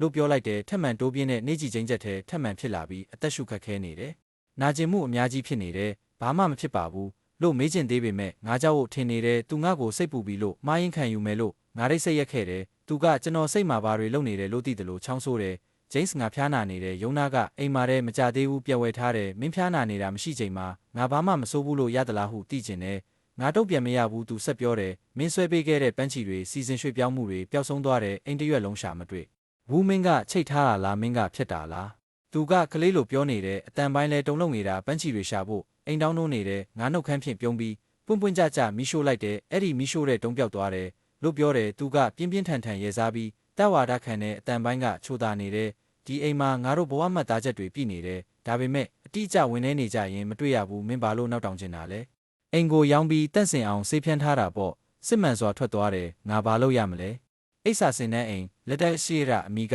နောင်တစ်ချိန်မှလွင့်ပစ်ခဲ့ပြီးငါပြန်လဲတိဆောက်ချင်တယ်ဘာကြောင့်မင်းစမ်းကြီးကွင်းတစ်ခုပေးမတလဲသူဤအားငယ်ချင်းစတိုးလာပြီးအတန်ပြင်းထန်နေတဲ့အဲ့ဒါကအတိတ်ဖက်ဆိုတော့ကျွန်တော်ရဲ့နှလုံးသားဖြက်စီးသွားမှာဖြစ်ပါပြီသူနာလိုစိတ်နာကျင်မှုတက်တွေမမြင်ကျင်နိုင်ခဲ့ဘူးဒါပေမဲ့ယခုမှတော့သူဟာမားနေတယ်ဆိုတာမသိပဲလူစိတ်အားနည်းမှုနဲ့ဖျားနာမှုကြောင့်ခံစားနေရတဲ့ဟန်ပဲတခြားခွင့်ရရင်သူဟာတူညီတဲ့ရွေးချယ်မှုများပြန်လုပ်နေမှာပါစူးစမ်းဖို့ရက်လိုက်လက်တဲ့ရှိရကိုခေါ်ပြီးစေးရုံယူသွားရန်ပြောတဲ့နယ်ငါလှုပ်သွားရမယ်ဖုံးချလိုက်တယ်ငါနှုတ်ဆက်ပြီးမကြခင်မှာမထက်စင်းစားတော့ဘူးသူအချိန်ကောင်းအချိန်မကောင်းဘဝအသာဝင်ပါတော့မယ်ဆိုတာကြောင့်ငါနဲ့မဆက်နွယ်တော့ဘူးကိုသက်မှုပြင်ပြီးကုမ္ပဏီကိုမောင်းတက်တယ်ဝင်ပြီးချိန်မှာတော့တော်တော်စိတ်ဝင်စားပွဲတော်ဇလန်းဖြစ်နေတယ်မိကုန်းမတောင်းခင်မှာပဲတူကကငါလက်ကိုစိတ်လှုပ်ရှားစွာဖမ်းမိခဲ့ရဲ့ငါတို့ရဲ့ပထမဆုံးပျော်ချက်တရားဝင်စတင်ပြီးနိုင်နဲ့နိုင်တာလောက်ဖြတ်ပြီး80တန်းမြင့်ခွင့်ရပြီဖောက်တီကအလွန်ဝမ်းသာနေတယ်သူတို့ကကျွန်တော်တို့နဲ့ရေရှည်စာချုပ်လက်မှတ်ထိုးဖို့ဆုံးဖြတ်လိုက်တယ်ဒီဖောက်တီကစက်မှုလုပ်ငန်းမှာကြီးမားတဲ့နာမည်တစ်ခုပါသူတို့နဲ့ရေရှည်စာချုပ်ရခဲ့တာဟာမယုံနိုင်စရာကြီးပဲအဲ့ဒီလမှာပိုအေကစီမံကိန်းအဖွဲ့အသားကြောတစုလုံးကိုလက်စာကြီးမြင့်တင်ပေးပြီ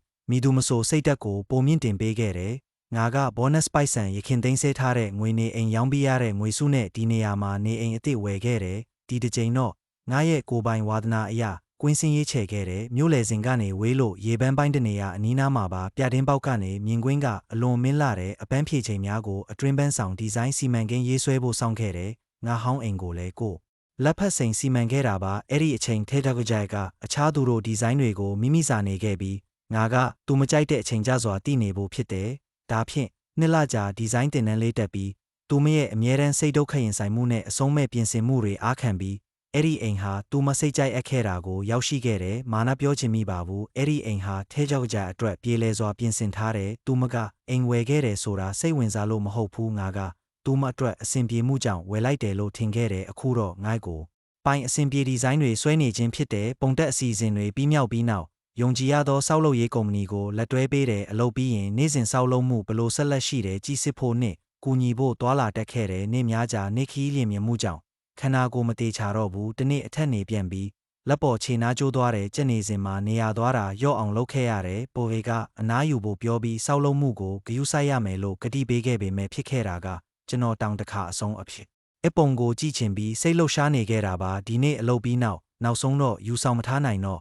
အစ်စ်ဝယ်ထားတဲ့နေရာစီကိုရင်မောင်းသွားခဲ့တယ်ကိုတောင်ထဲဝင်ပြီးချိန်မျက်စိမက်စရာတယောက်ကကားနားမှာရက်နေတယ်ကိုတွေးခဲ့တယ်ထဲကြောက်ကကြာကာဝင်နဲ့မျက်နှာဖုံးနဲ့ရှိတယ်သူမဟာရခင်ကတက်တဲ့အချိန်ထက်ပိုမိုဖြက်အကြောင်းများပါမျက်ရည်ပန်းအနောက်တွင်အနှဲငယ်ရှိနေခဲ့တယ်စိတ်မက်တစ်ချိန်အတွက်နောက်ကျတော့လမ်းသွားကြည့်ဖို့နောက်ဆုတ်ခဲ့တယ်မင်းပါလုံးနေတာလေဒီနေရာရှာဖွေတယ်ဆိုတာအန်းရတာမဟုတ်ဘူးသူမရဲ့ဆက်သွယ်မှုကွန်ရက်အကျယ်ကြီးတယ်သတင်းတစိတ်တစ်ပိုင်းရှာဖွေရတာရိုးရှင်းလုံးနဲ့အရင်ကတော့သူမမှာထိုက်တန်ခွင့်မပေးခြင်းလို့ငါကိုစွန့်ပစ်ထားခဲ့တာပဲပြောလိုတာရှိတယ်အတန်ဟာအသက်မပြည့်သေးတဲ့လူတက်သိမ့်တယ်ကားထဲမှာပြောလိုက်ကြမယ်နေအိမ်အစ်စ်ဝယ်လိုက်တယ်လို့ကြားပေမဲ့ကူညီဖို့လာခြင်းနဲ့လိုအပ်တာမရှိဘူးဒီနေရာမှာပြောလိုက်သူ့ဆူတောင်းကိုငါညင်းပယ်လိုက်တယ်သူမကငါတို့ပြန်မှုကိုမျှော်လင့်ထားသလိုပဲစိတ်ခံစားမှုမလွတ်သေးခဲ့ပေမဲ့မျက်ရည်တစ်ဆက်ကောင်းကင်ကိုတွေးမိနေသလိုရဲရဲတောက်ပြောင်နေတယ်သူမကဖိုင်ဘိုဒါလေးကိုထိုးပေးတယ်ဒီကရော်ကြီးဖြစ်တယ်မင်းကို9နှစ်တာကပြန်အမ်းဖို့တာမကကုမ္ပဏီမှာမိသားစုမှာတင်သည်မင်းအတွက်အရာလုံးကိုစွန့်စားခဲ့ပြီးငါကအချိန်မီပြန်ပေးဆက်ခွင့်မရခဲ့တဲ့တာဝန်ဖြစ်တယ်ဒီစာချုပ်ကိုယူလိုက်ပါအဲ့ဒါဟာအကျွေးရှင်းပေးခြင်းဖြစ်တယ်9နှစ်တာအတွက်ယခုမှစပြီးမင်းကိုပြန်လဲကောင်းတွေအများကိုဖြစ်စေမယ်နှုတ်ဆက်တုတ်ပြန်မှုမရှိတော့ဘူးငါချင်းစိတ်ရဲ့ဖိုင်ကိုရမ်းလို့ယူတဲ့ထဲမှာဘယ်အချိန်မှမဆိုအလုံးမှာမညီညာတဲ့ချမှတ်ချက်တွေမိမိရဲ့အကြံပေးချက်တွေကိုလူယူမှုအားလုံးရဲ့ bonus များကြီးအပါအဝင်ကြီးညာထားတဲ့$လာစီကိုနှစ်စထားတယ်9နှစ်ကြာအမှားပြုမှုကိုလည်းထည့်ထားတယ်နောက်ဆုံးမှာဘန်ကတ်တကတ်ပါတယ်ဒါရဲ့ဇက်အေးကနေမြေလေးပဲမျက်နှာပေါ်စိတ်ကူးတစ်ခုတိတ်ကြည့်တယ်ဒီကူးစားသမားသွင်းပေးမှုအစ်စ်လားဒါမှမဟုတ်သူမတကယ်ချွတ်မထားတော့တယ်လားမသိဘူးမင်းပြောတယ်မင်းကိုထပ်မလုပ်တော့ဘူးဆိုတာ reset တည်တယ်နော်ဟဲ့တော့ကြာကြားနေရတယ်ငါစဉ်းစားပြီးငါရက်တန့်ဖို့အချိန်ပြည့်ပြီးဆိုပြီးပြေတဲ့ငါနာခဲ့တာပါညှင်းဆန်ခြင်းမရှိဘူးဖိုင်နဲ့ကတ်ကိုလက်မခံခဲ့ပဲထားခဲ့တယ်ဒီຢာတွေကကျွန်တော်ကပိုင်ຢာတွေပဲဖြစ်တယ်ပိုးလေးဟဲတော့ကြာကိုအတီးပြုတ်တဲ့အခါညှင်းစရာမရှိဘူးဆိုတာတီးလို့ပါဖိုင်ကိုထိန်ချုပ်လျက်ထဲတော့ကြာရဲ့မေလျော့မှုကမျက်နှာမှာတပြိုင်နက်တည်းပေါ်တယ်ဒါပေမဲ့သူမအမြန်ဆုံးဖုံးကွယ်လိုက်တယ်ငါအိမ်အစ်စ်ကိုကြည့်လို့ရမလားမင်းကိုစွန့်ပြီးရက်ပေါင်းများစွာမိုးသားနေပါတယ်မင်းဘယ်လိုဖြစ်နေတာဆိုတာကြည့်ချင်ပါတယ်ဟုတ်ကဲ့ဒါဟာဆင်နွှဲချက်တစ်ခုသူမရဲ့နောက်ဆုံးလေလံတက်မှာဥဆိုတာသိတယ်ဒါပေမဲ့သူမအကြောင်းကိုလည်းတီးထားတယ်ဆုံးဖြတ်တယ်ဆိုရင်ဘာလို့ဖြစ်မှလုပ်ပြီးခြွေလိုက်တော့မှာမဟုတ်ပါဘူးနောက်တစ်လက်စက်တိုက်ဆက်ဆံမှုမရှိတော့ဘူးဆိုတော့ဒီလိုပြီးရှင်းလင်းဖို့ရိုးသားတန်ရှင်းဖို့အကောင်းဆုံးလို့ထင်တယ်သွားကြမယ်လို့ဆိုပြီးကားစီတို့လိုက်တယ်လမ်းနှဲငယ်တက်ချိန်မှာရေးသေးဆိုရကအလှဲ့လန်းကဘေးမှရှောက်ထွက်ပြီးမတူတဲ့လမ်းတို့ဥတီစေဖို့စ조사တယ်ငါမင်းကိုမောင်းသွားမယ်မင်းချေမပြေပါဘူးမင်းကိုယ်တိုင်မောင်းရတာမလုံခြုံဘူးငါညင်းရမပေးခဲ့ပါချအေးထောက်အကြောင်းကိုတီးထားတယ်လို့လေးလံစွာအံ့အားသင့်ခဲ့တယ်နောက်ကာလဖြစ်မယ်ဆိုရင်တော့တော်တော်ပျော်ရွှင်မှာပါအနောက်ဖြစ်ရက်တွေကိုပြန်သွားလို့မရတော့တာဟာတာတပုတ်ပေမဲ့နဲ့အဆင်မပြေပါဘူးပြီးဆုံးပြီးမှချီးမြှင့်သည့်စကားတွေကအရေးကြီးမှုမရှိပါဘူးငြိမ်သက်ဆွေးနွေးတယ်ဆိုပြီးဟန်နာကိုသူ့ကားစီလိုက်ပါသွားခဲ့တယ်ကားပေါ်ထိုင်ဖို့မောင်းနံပါတ်ဖွင့်လိုက်တယ်ကားထိုင်ခုံပေါ်မှာစီးချိတ်ပြီးထားတဲ့ flash ကလေးတစ်ကောင်ကိုတွေ့ခဲ့ရတယ်အဲ့ဒီကလေးဟာခေးဆက်ပွေစောနဲ့အလွန်ဂရုပြုပြေးထားတာပါចောင်းမီပုံစံရဲသေးဆူရဲနှစ်အသေးစားမှတ်ချက်တစ်ခုပါရှိသည်ငါမရှိတဲ့အခါမှာထဲတော့ကြကိုထိုကလေးကနေရာတစ်ခုလောက်ဖြစ်စေပါစေဆိုပြီးဝက်ရှင်းမျက်နာတောင်ပါဝင်ခြင်းရှိတယ်ခဲတော့ကြကအဲ့ဒီကလေးရှိတာမေ့ထားဖြစ်လို့ထင်ရတယ်သူမကိုတွေ့ပြီးတော့အလွန်ရိပ်မိနေခဲ့တာပါအဆင်ပြေပါပြီကျွန်တော်နောက်ထိုင်မှာထိုင်မယ်လို့ပြောပြီးအလိုတော်ဖြင့်ဘတ်တန်ကိုပိတ်ဖို့စ조사သွားတယ်ဒါပေမဲ့ ခဲကြောက်ကကြိုက်ကခက်ခဲစွာရက်တန့်ပြီးကလေးကိုခေးဆက်ပွေစမထုတ်ပြီးနောက်ထိုင်ခုံထဲထည့်လိုက်တယ်သူမရဲ့လျင်မြန်ပြီးခက်ခဲတဲ့လှုပ်ရှားမှုကကျွန်တော်ကိုအံ့အားသင့်ခဲ့စေတဲ့ရဲသေးဆူရဟာအမြဲတမ်းရှိုးဝက်ပြီးမျှဝေရန်နှစ်သက်သူပါသူကအဲကြောက်ကကြရဲ့စံပင်တောင်ကိုလက်အိတ်အဖြစ်ဝတ်ဆင်ပြီးသူ့နာမည်ပါသောအမှုပညာပစ္စည်းတွေကိုသူမယုံမှာဆိုအဲထားတတ်တဲ့တခါတလေသူ့ပစ္စည်းတွေကျွန်တော်တို့အိမ်တွင်မဖြစ်စင်းစားပဲရောက်ရှိတတ်တယ်သူကကျွန်တော်ကိုစိတ်သက်ချိုးတဲ့နောက်ကြတော့ညင်းပယ်စေရန်သောအခွင့်အရေးအလုံးကိုဖမ်းယူတတ်တဲ့အစာပိုင်းမှာသူ့ရဲ့ကစားနှဲကိုမနားလည်ဘူးကျွန်တော်ဟဲကြောက်ကြနဲ့စန့်ကျင်ခဲ့ကသူ့ပစ္စည်းတွေကိုစိတ်မချအောင်လုံးဝပြစ်ပယ်ခဲ့တယ်ဒါပေမဲ့တခါဟဲကြောက်ကြကကျွန်တော်မျက်နှာကိုတလဲလဲတန်ရာပေးခဲ့တယ်ဂျိမ်းစ်မင်းရဲ့စိတ်ဝင်စားမှုဘလို့မှမမှန်ပါဘူးသူကအသက်ငယ်ပြီးမူလတန်းဖြစ်ပေမဲ့ရည်ရွယ်ချက်ကောင်းတွေပဲဤတဲ့ငါကသူ့ကိုနောက်တားမချင်းထားတာကသူစိတ်ပြက်နေပါစေခြင်းလို့ပဲမင်းပါကြောင့်ပူပန်နေတယ်လေမင်းဟာအခုအချိန်မှာအညမကြီးပြီးညဉ့်ညမ်းပုံကိုပဲပြနေတယ်လို့ပြောရင်းနဲ့ကျွန်တော်အပြင်းထန်စိတ်ညစ်ခဲ့တယ်ဒါပေမဲ့ဒီပိုင်းကိုနားလည်လာတာအတော်တချို့ခဲ့တယ်အဲ့ဒါကရေးသေးဆိုးရဲ့ရည်ရွယ်ချက်ပဲဖြစ်တယ်သူကကျွန်တော်ကိုကိုယ်တိုင်လက်လွတ်ပါစေခြင်းနဲ့ဒါမဖြစ်စေဘူးလို့ထဲကြောက်ကြကိုတန်တရားတွေနဲ့ပြောခဲ့တယ်အခုတော့ကျွန်တော်တို့ဘလို့မှပတ်သက်မှုမရှိတော့ဘူးသူ့ပစ္စည်းတွေရှိနေတာဆိုငါအတွက်အလေးထားစရာမဟုတ်ပါဘူးထဲကြောက်ကြကပါးဆက်ကိုကြောက်စိတ်နဲ့နမ်းလိုက်တယ်မင်းမယုံကြဘူးလို့ငါသိတယ်မင်းပါရွေးနေလဲဆိုတာလဲသိတယ်ဒါပေမဲ့ငါပြောလို့ရတယ်ချစ်ချင်းမပြတ်ရှေးချိန်အတိုင်းပြန်ဆောင်ခဲ့လဲအေးသေးဆူရနဲ့မဖက်ဖို့စူးစမ်းနေတယ်သူတို့မချစ်ဘူးလို့ပြောပြထားတယ်ဒါပေမဲ့သူ့ကိုကြည့်ရင်မင်းတွေကတော့တကယ်တမ်းပျောက်ဆုံးနေပြီးအကူညီမဲ့ဖြစ်ခဲ့တာတွေပြန်စဉ်းစားမိတယ်အဲ့ဒါကငါအတွက်သူ့ကိုအကူညီပေးရလို့ဆိုတာပဲဖြစ်တယ်လို့ပြောတယ်ကျွန်တော်ကကုံအောင်မြင်လေးကိုဟာသတပုတ်လို့စိတ်ကောင်းမှုနဲ့ပြန်ဟာသလိုပြုံးခဲ့တယ်မင်းပြောတာကအရေးမကြီးဘူးလို့ကြားခဲ့တာပေါ့ဒါပေမဲ့မမေ့ဘူးနော်ဟဲကြောက်ကကြအခုရေးသေးစေရကိုပြုစုတဲ့အချစ်တွေကိုရည်ရလို့ပြောနေတာနဲ့ကျွန်တော်ကဒီအချိန်မှာအခွင့်အရေးမဲ့တယောက်တည်းကြံခဲ့တာပါအခုပြောတာကလုံးဝအတိတ်ပဲမရှိတော့ဘူးမင်းနဲ့အတူပြန်သွားကြစို့လို့ပြောပြီးထဲကြောက်ကကြကိုပြန်ကြည့်တော့ရေးသေးဆိုရကကြည့်နေပြီဆိုတာပြောချင်ခဲ့တယ်ဒါပေမဲ့ပြောခွင့်မပြုမီနောက်ကျရင်ကားနောက်ကနေထက်တစ်ကြိမ်ကြွတစ်ခုကျခဲ့တယ်ဘာသာတစ်ခုကျနေပြီးပျက်စီးသွားတာပေါ့ရေးသေးဆိုရရဲ့စိတ်ပြက်နေတယ်လို့အတန်နဲ့မင်းခွန်းကြားရတယ်ထဲကြောက်ကကြမင်းကနာတာလို့မပြောခဲ့လားဘာကြောင့်ဒီမှာရှိနေရတာလဲကျွန်တော်ပြန်ချောက်ခဲ့ပြီးရေးသေးဆိုရကိုလှည့်ကြည့်တော့အနာကိုတောက်မှရက်နေပြီးအံ့အားသင့်ပြီးစိတ်လဲဝမ်းနေနေတယ်လို့ဖြစ်နေတယ်သူ့ခြေထောက်နားမှာပျက်စီးပြီးအိုးတလုံးကျပြီးအိုးတဲကစံပြုတ်ဟာဖြန့်လျက်ရှိတယ်သူတကယ်နာကျင်နေတာတရုပ်ဆောင်မှုလားမသေးချပါဘူးထဲကြောက်ကကြကိုစိတ်ကူးကင်ထောက်လာခဲ့တယ်တစ်စက္ကန့်ပြည့်ခဲကြောက်ကကြကတကယ်နာလိုက်တယ်လို့တုတ်ပြန်မှုရှိပြီးချင်းချောက်အဖြစ်ကိုဖမ်းခဲ့ဖို့ဖြစ်ခဲ့တယ်ဒါပေမဲ့မြန်ဆန်စွာမိုးလင်းပီတီရဲ့စိတ်အနေထားကိုပြန်လဲယူသွားလို့ရှေ့တန်းမှာရက်နေတဲ့အဲ့ဒီအချိန်မှာကျွန်တော်ကရေမောဖြစ်သွားတဲ့ခဲကြောက်ကကြကဒီလိုပြောခွင့်ဟာမူဆိုးပြောနေမှုလို့တည်သွားစေတဲ့အတွက်မှာတော့သူမစိတ်ထဲမှာတော့အေးသေးဆူရကိုမချစ်ဘူးလို့မထင်ရပါဘူးထဲကြောက်ကကြကတည်ငြိမ်ပြီးဘာကြောင့်ဒီမှာရှိနေလဲ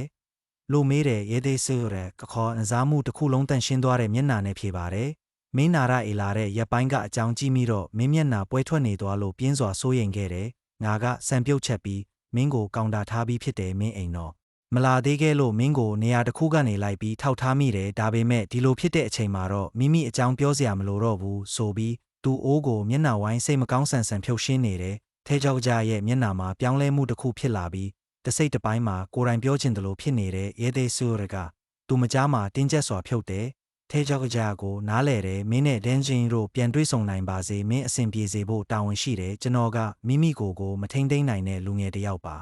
မင်းနှင့်သွားပါကျွန်တော်ဒီမြေအောင်အလုတ်ကိုဂယုတစိုက်လုပ်ပြီးထွက်သွားပါမယ်ပြောနေစဉ်မှာသူဟာနောက်ထိုင်ကုန်ကိုပြန်သွားပြီးအဲ့ဒီအမြန်ကြီးရိုက်ချခဲ့တဲ့ပလက်ရက်ကလေးကိုရှုမြင်တဲ့ကထိုနောက်ဘူးကတန်ရာရပြီးစံပြုတ်ပျက်စီးနေတဲ့နေရာမှာဦးကောင်းကိုမျက်နှာချိုင်းတွက်ပြီးပြန်လန်းချော်တဲ့ကဟန်တာရဲ့တုတ်ပြန်မှုကိုမြင်ရင်းအိုလီဗီယာကအတွင်းစိတ်ကိုစိတ်တိုင်းမကျဖြစ်နေသလိုခြေလန်းတဆင့်တိုးသွားပြီးလမ်းဖြတ်တစ်ခုရက်တဲ့ကမင်းအရင်သွားပါအားငါမှလူတစ်ယောက်ရှိနေပါတယ်ဆိုတဲ့ကဟန်တာကညိတ်ငိမ်ပြီးလိုအပ်မယ်မဟုတ်ပါဘူးက CEO အိုလီဗီယာယူမင်းကကျွန်တော်ကိုမပြုစုစိတ်ပေးစရာမလိုတော့ဘူးကမင်းနာနေချိန်အတွင်းကျွန်တော်ကမင်းကိုမျှော်လင့်ချက်နဲ့ရောချုပ်ဝမ်းကောင်းပေးခဲ့တဲ့ကပြီးတော့ငါလက်မစိုးဘူးဆိုပြီးအိုလီဗီယာရဲ့မျက်နှာမှာတရားမျှတမှုနဲ့ပြစ်တင်မှုတွေလှိုင်းတွန်းလာတဲ့ကအဲ့ဒီအချိန်မှာသူမကကိုအားဖြစ်ပြီးမျက်စိမမြင်နိုင်အောင်လှည့်ပြန်ကြည့်လိုက်တဲ့ကကားထဲမှာဝင်ပါရော့တကားကိုဖွင့်ပြီးလိုက်ပြောတဲ့ကငါမဝင်ဘူးကိုယ်တိုင်ပဲမောင်းပါမယ်ကသူ့ကိုစောင့်ကြည့်လိုက်ပါအားကျွန်တော်တို့အဆက်မပြတ်เสียရမလိုဘူးဒီလိုပြသဖို့မလိုပါဘူးအဲ့ဒီစကားပြတ်เสียရမလိုဘူးဒီလိုပြသဖို့မလိုပါဘူး အဲ့ဒီစကားပြောလိုက်တဲ့ခဏမှာဟန်တာရဲ့မျက်လုံးထဲမှာအံ့အားသင့်ခြင်းပြချက်တစ်ခုထင်ရှားပေါ်ပြီးကသူကကျွန်တော်တို့ကိုမျက်စိပြန်ညှိပြီးမတင်ကာမှုစတိုင်နဲ့စကားပြောတဲ့ကမင်းတို့အဆက်မပြတ်နဲ့လားဘာလို့လဲယူချင်းမင်းအခုမှအငင်းပွားနေရသေးလားမဖြစ်မနေအချိန်မှားလာတာလားဒီဟာမင်းနဲ့မသက်ဆိုင်ဘူးကကျွန်တော်တို့တရားတည်သက်စွာရှုပ်ထွေးမှုမရှိဘဲခွဲထွက်ကြတယ်ယို့အိုလီဗီယာပြောပြီးကျွန်တော်ကိုပြန်ပြောတယ်ကကျွန်တော်မင်းကိုအိမ်ကြီးရှုဖို့ယူလာပါတယ်ကဒီနေ့ဘာဖြစ်ဖြစ်မပြောင်းလဲဘူးယိုဂတိတားမထပါဘူးသူမစကားပြောပြီးစခန်းမတက်တဲ့အချိန်မှာဟန်တာဖြစ်ရတစ်ခုကြောင့်ကျွတ်ပြီးလမ်းမှာဆူပြီးရင်ဘက်ကိုဖမ်းထားခဲ့တဲ့ကဟန်တာယူဘာဖြစ်လို့လဲအိုလီဗီယာမျက်နှာဖြူသွားပြန်ပြောတဲ့ကတစုံကိုစဉ်းစားဖို့မလိုပဲသူ့ကိုရေပြားရောက်တိုက်ကူခဲ့တဲ့ကမျက်ကက်နေတာနဲ့ပြင်းထန်စွာကြကောက်ရွတ်မှုရှိနေတဲ့ကဟန်တာကမြေပြင်ပေါ်မှာအဖြူရောင်ဖြစ်လာပြီးတိတ်ဆိတ်နေခဲ့တဲ့ကအိုလီဗီယာပို့ပြီးစိုးရိမ်ထန်ထန်လမ်းကျန်းကကားဘေးစီကင်ဆောင်နေတဲ့ကသူ့ကိုကားနောက်ထောင်ထဲထည့်ဖို့လှုပ်တော့မှာပဲ哟ကျွန်တော်ကိုမှတ်မိပြီးစိတ်အတန်နဲ့ကြည့်လိုက်တဲ့ကဒါဟာသူမစဉ်းစားထားတဲ့အကြောင်းကိုတိတိကျကျကြားသိတဲ့ကတစိမ့်တပိုင်းဘဝဟာပိုဖိုးတန်ပါတယ်က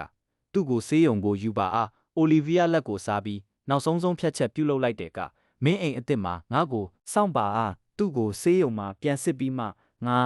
လာမယ်ကအဲ့ဒီနောက်ယူဟန်နာကိုကားထဲထည့်လိုက်ပြီးမောင်းသူထိုင်ကနေကားကိုအမြန်ပြေးခဲ့တဲ့ကားနဲ့မရောက်သေးတဲ့အချိန်မှာကျွန်တော်အတိတ်အရေးတော်ပုံကြောင့်အပူပေးမိတဲ့ကအိုလီဗီယာကဟန်တာစစ်မှန်တယ်လို့မမြင်ရနိုင်ပေမဲ့ကျွန်တော်လုံးဝသတိထားတဲ့ကဒါပေမဲ့ကျွန်တော်အတွက်မိမိအရာမဟုတ်တော့ဘူးကဒီအချိန်မှာကျွန်တော်အိမ်အစ်စ်စီမောင်းသွားချိန်ကိုတွေ့ပြီးဘန်ကဖုန်းခေါ်လာတဲ့ကအကြောင်းကကျွန်တော်အိမ်အစ်စ်စီမောင်းသွားချိန်ကိုတွေ့ပြီးဘန်ကဖုန်းခေါ်လာတဲ့ကအကြောင်းကကျွန်တော်တို့ဒုတိယ project ဟောင်းကကဘာတလွားလူကြိုက်များပြီးကြီးမားတဲ့ပြည်သက်ကိုရရှိခဲ့တဲ့ကအခုတော့နိုင်ငံကြာ내ပညာကုမ္ပဏီအချို့ကကျွန်တော်တို့နဲ့ပူးပေါင်းဆောင်ရွက်ချင်ကြတဲ့ကဘန်ကကျွန်တော်ကိုတိုက်ရိုက်ချက်ချင်းစူးစီးပြီးနိုင်ငံခြားမှာအလုပ်ကြီးတက်ဖို့ပြောတဲ့ကကျွန်တော်အကြက်အတဲမထားပဲသဘောတူပြီးလေစိတ်ကိုတိုက်မောင်းသွားတဲ့ကအစီအစဉ်မရှိပဲအလျင်အမြန်ပြင်ဆင်ချက်တွေလုပ်ရတယ်ယို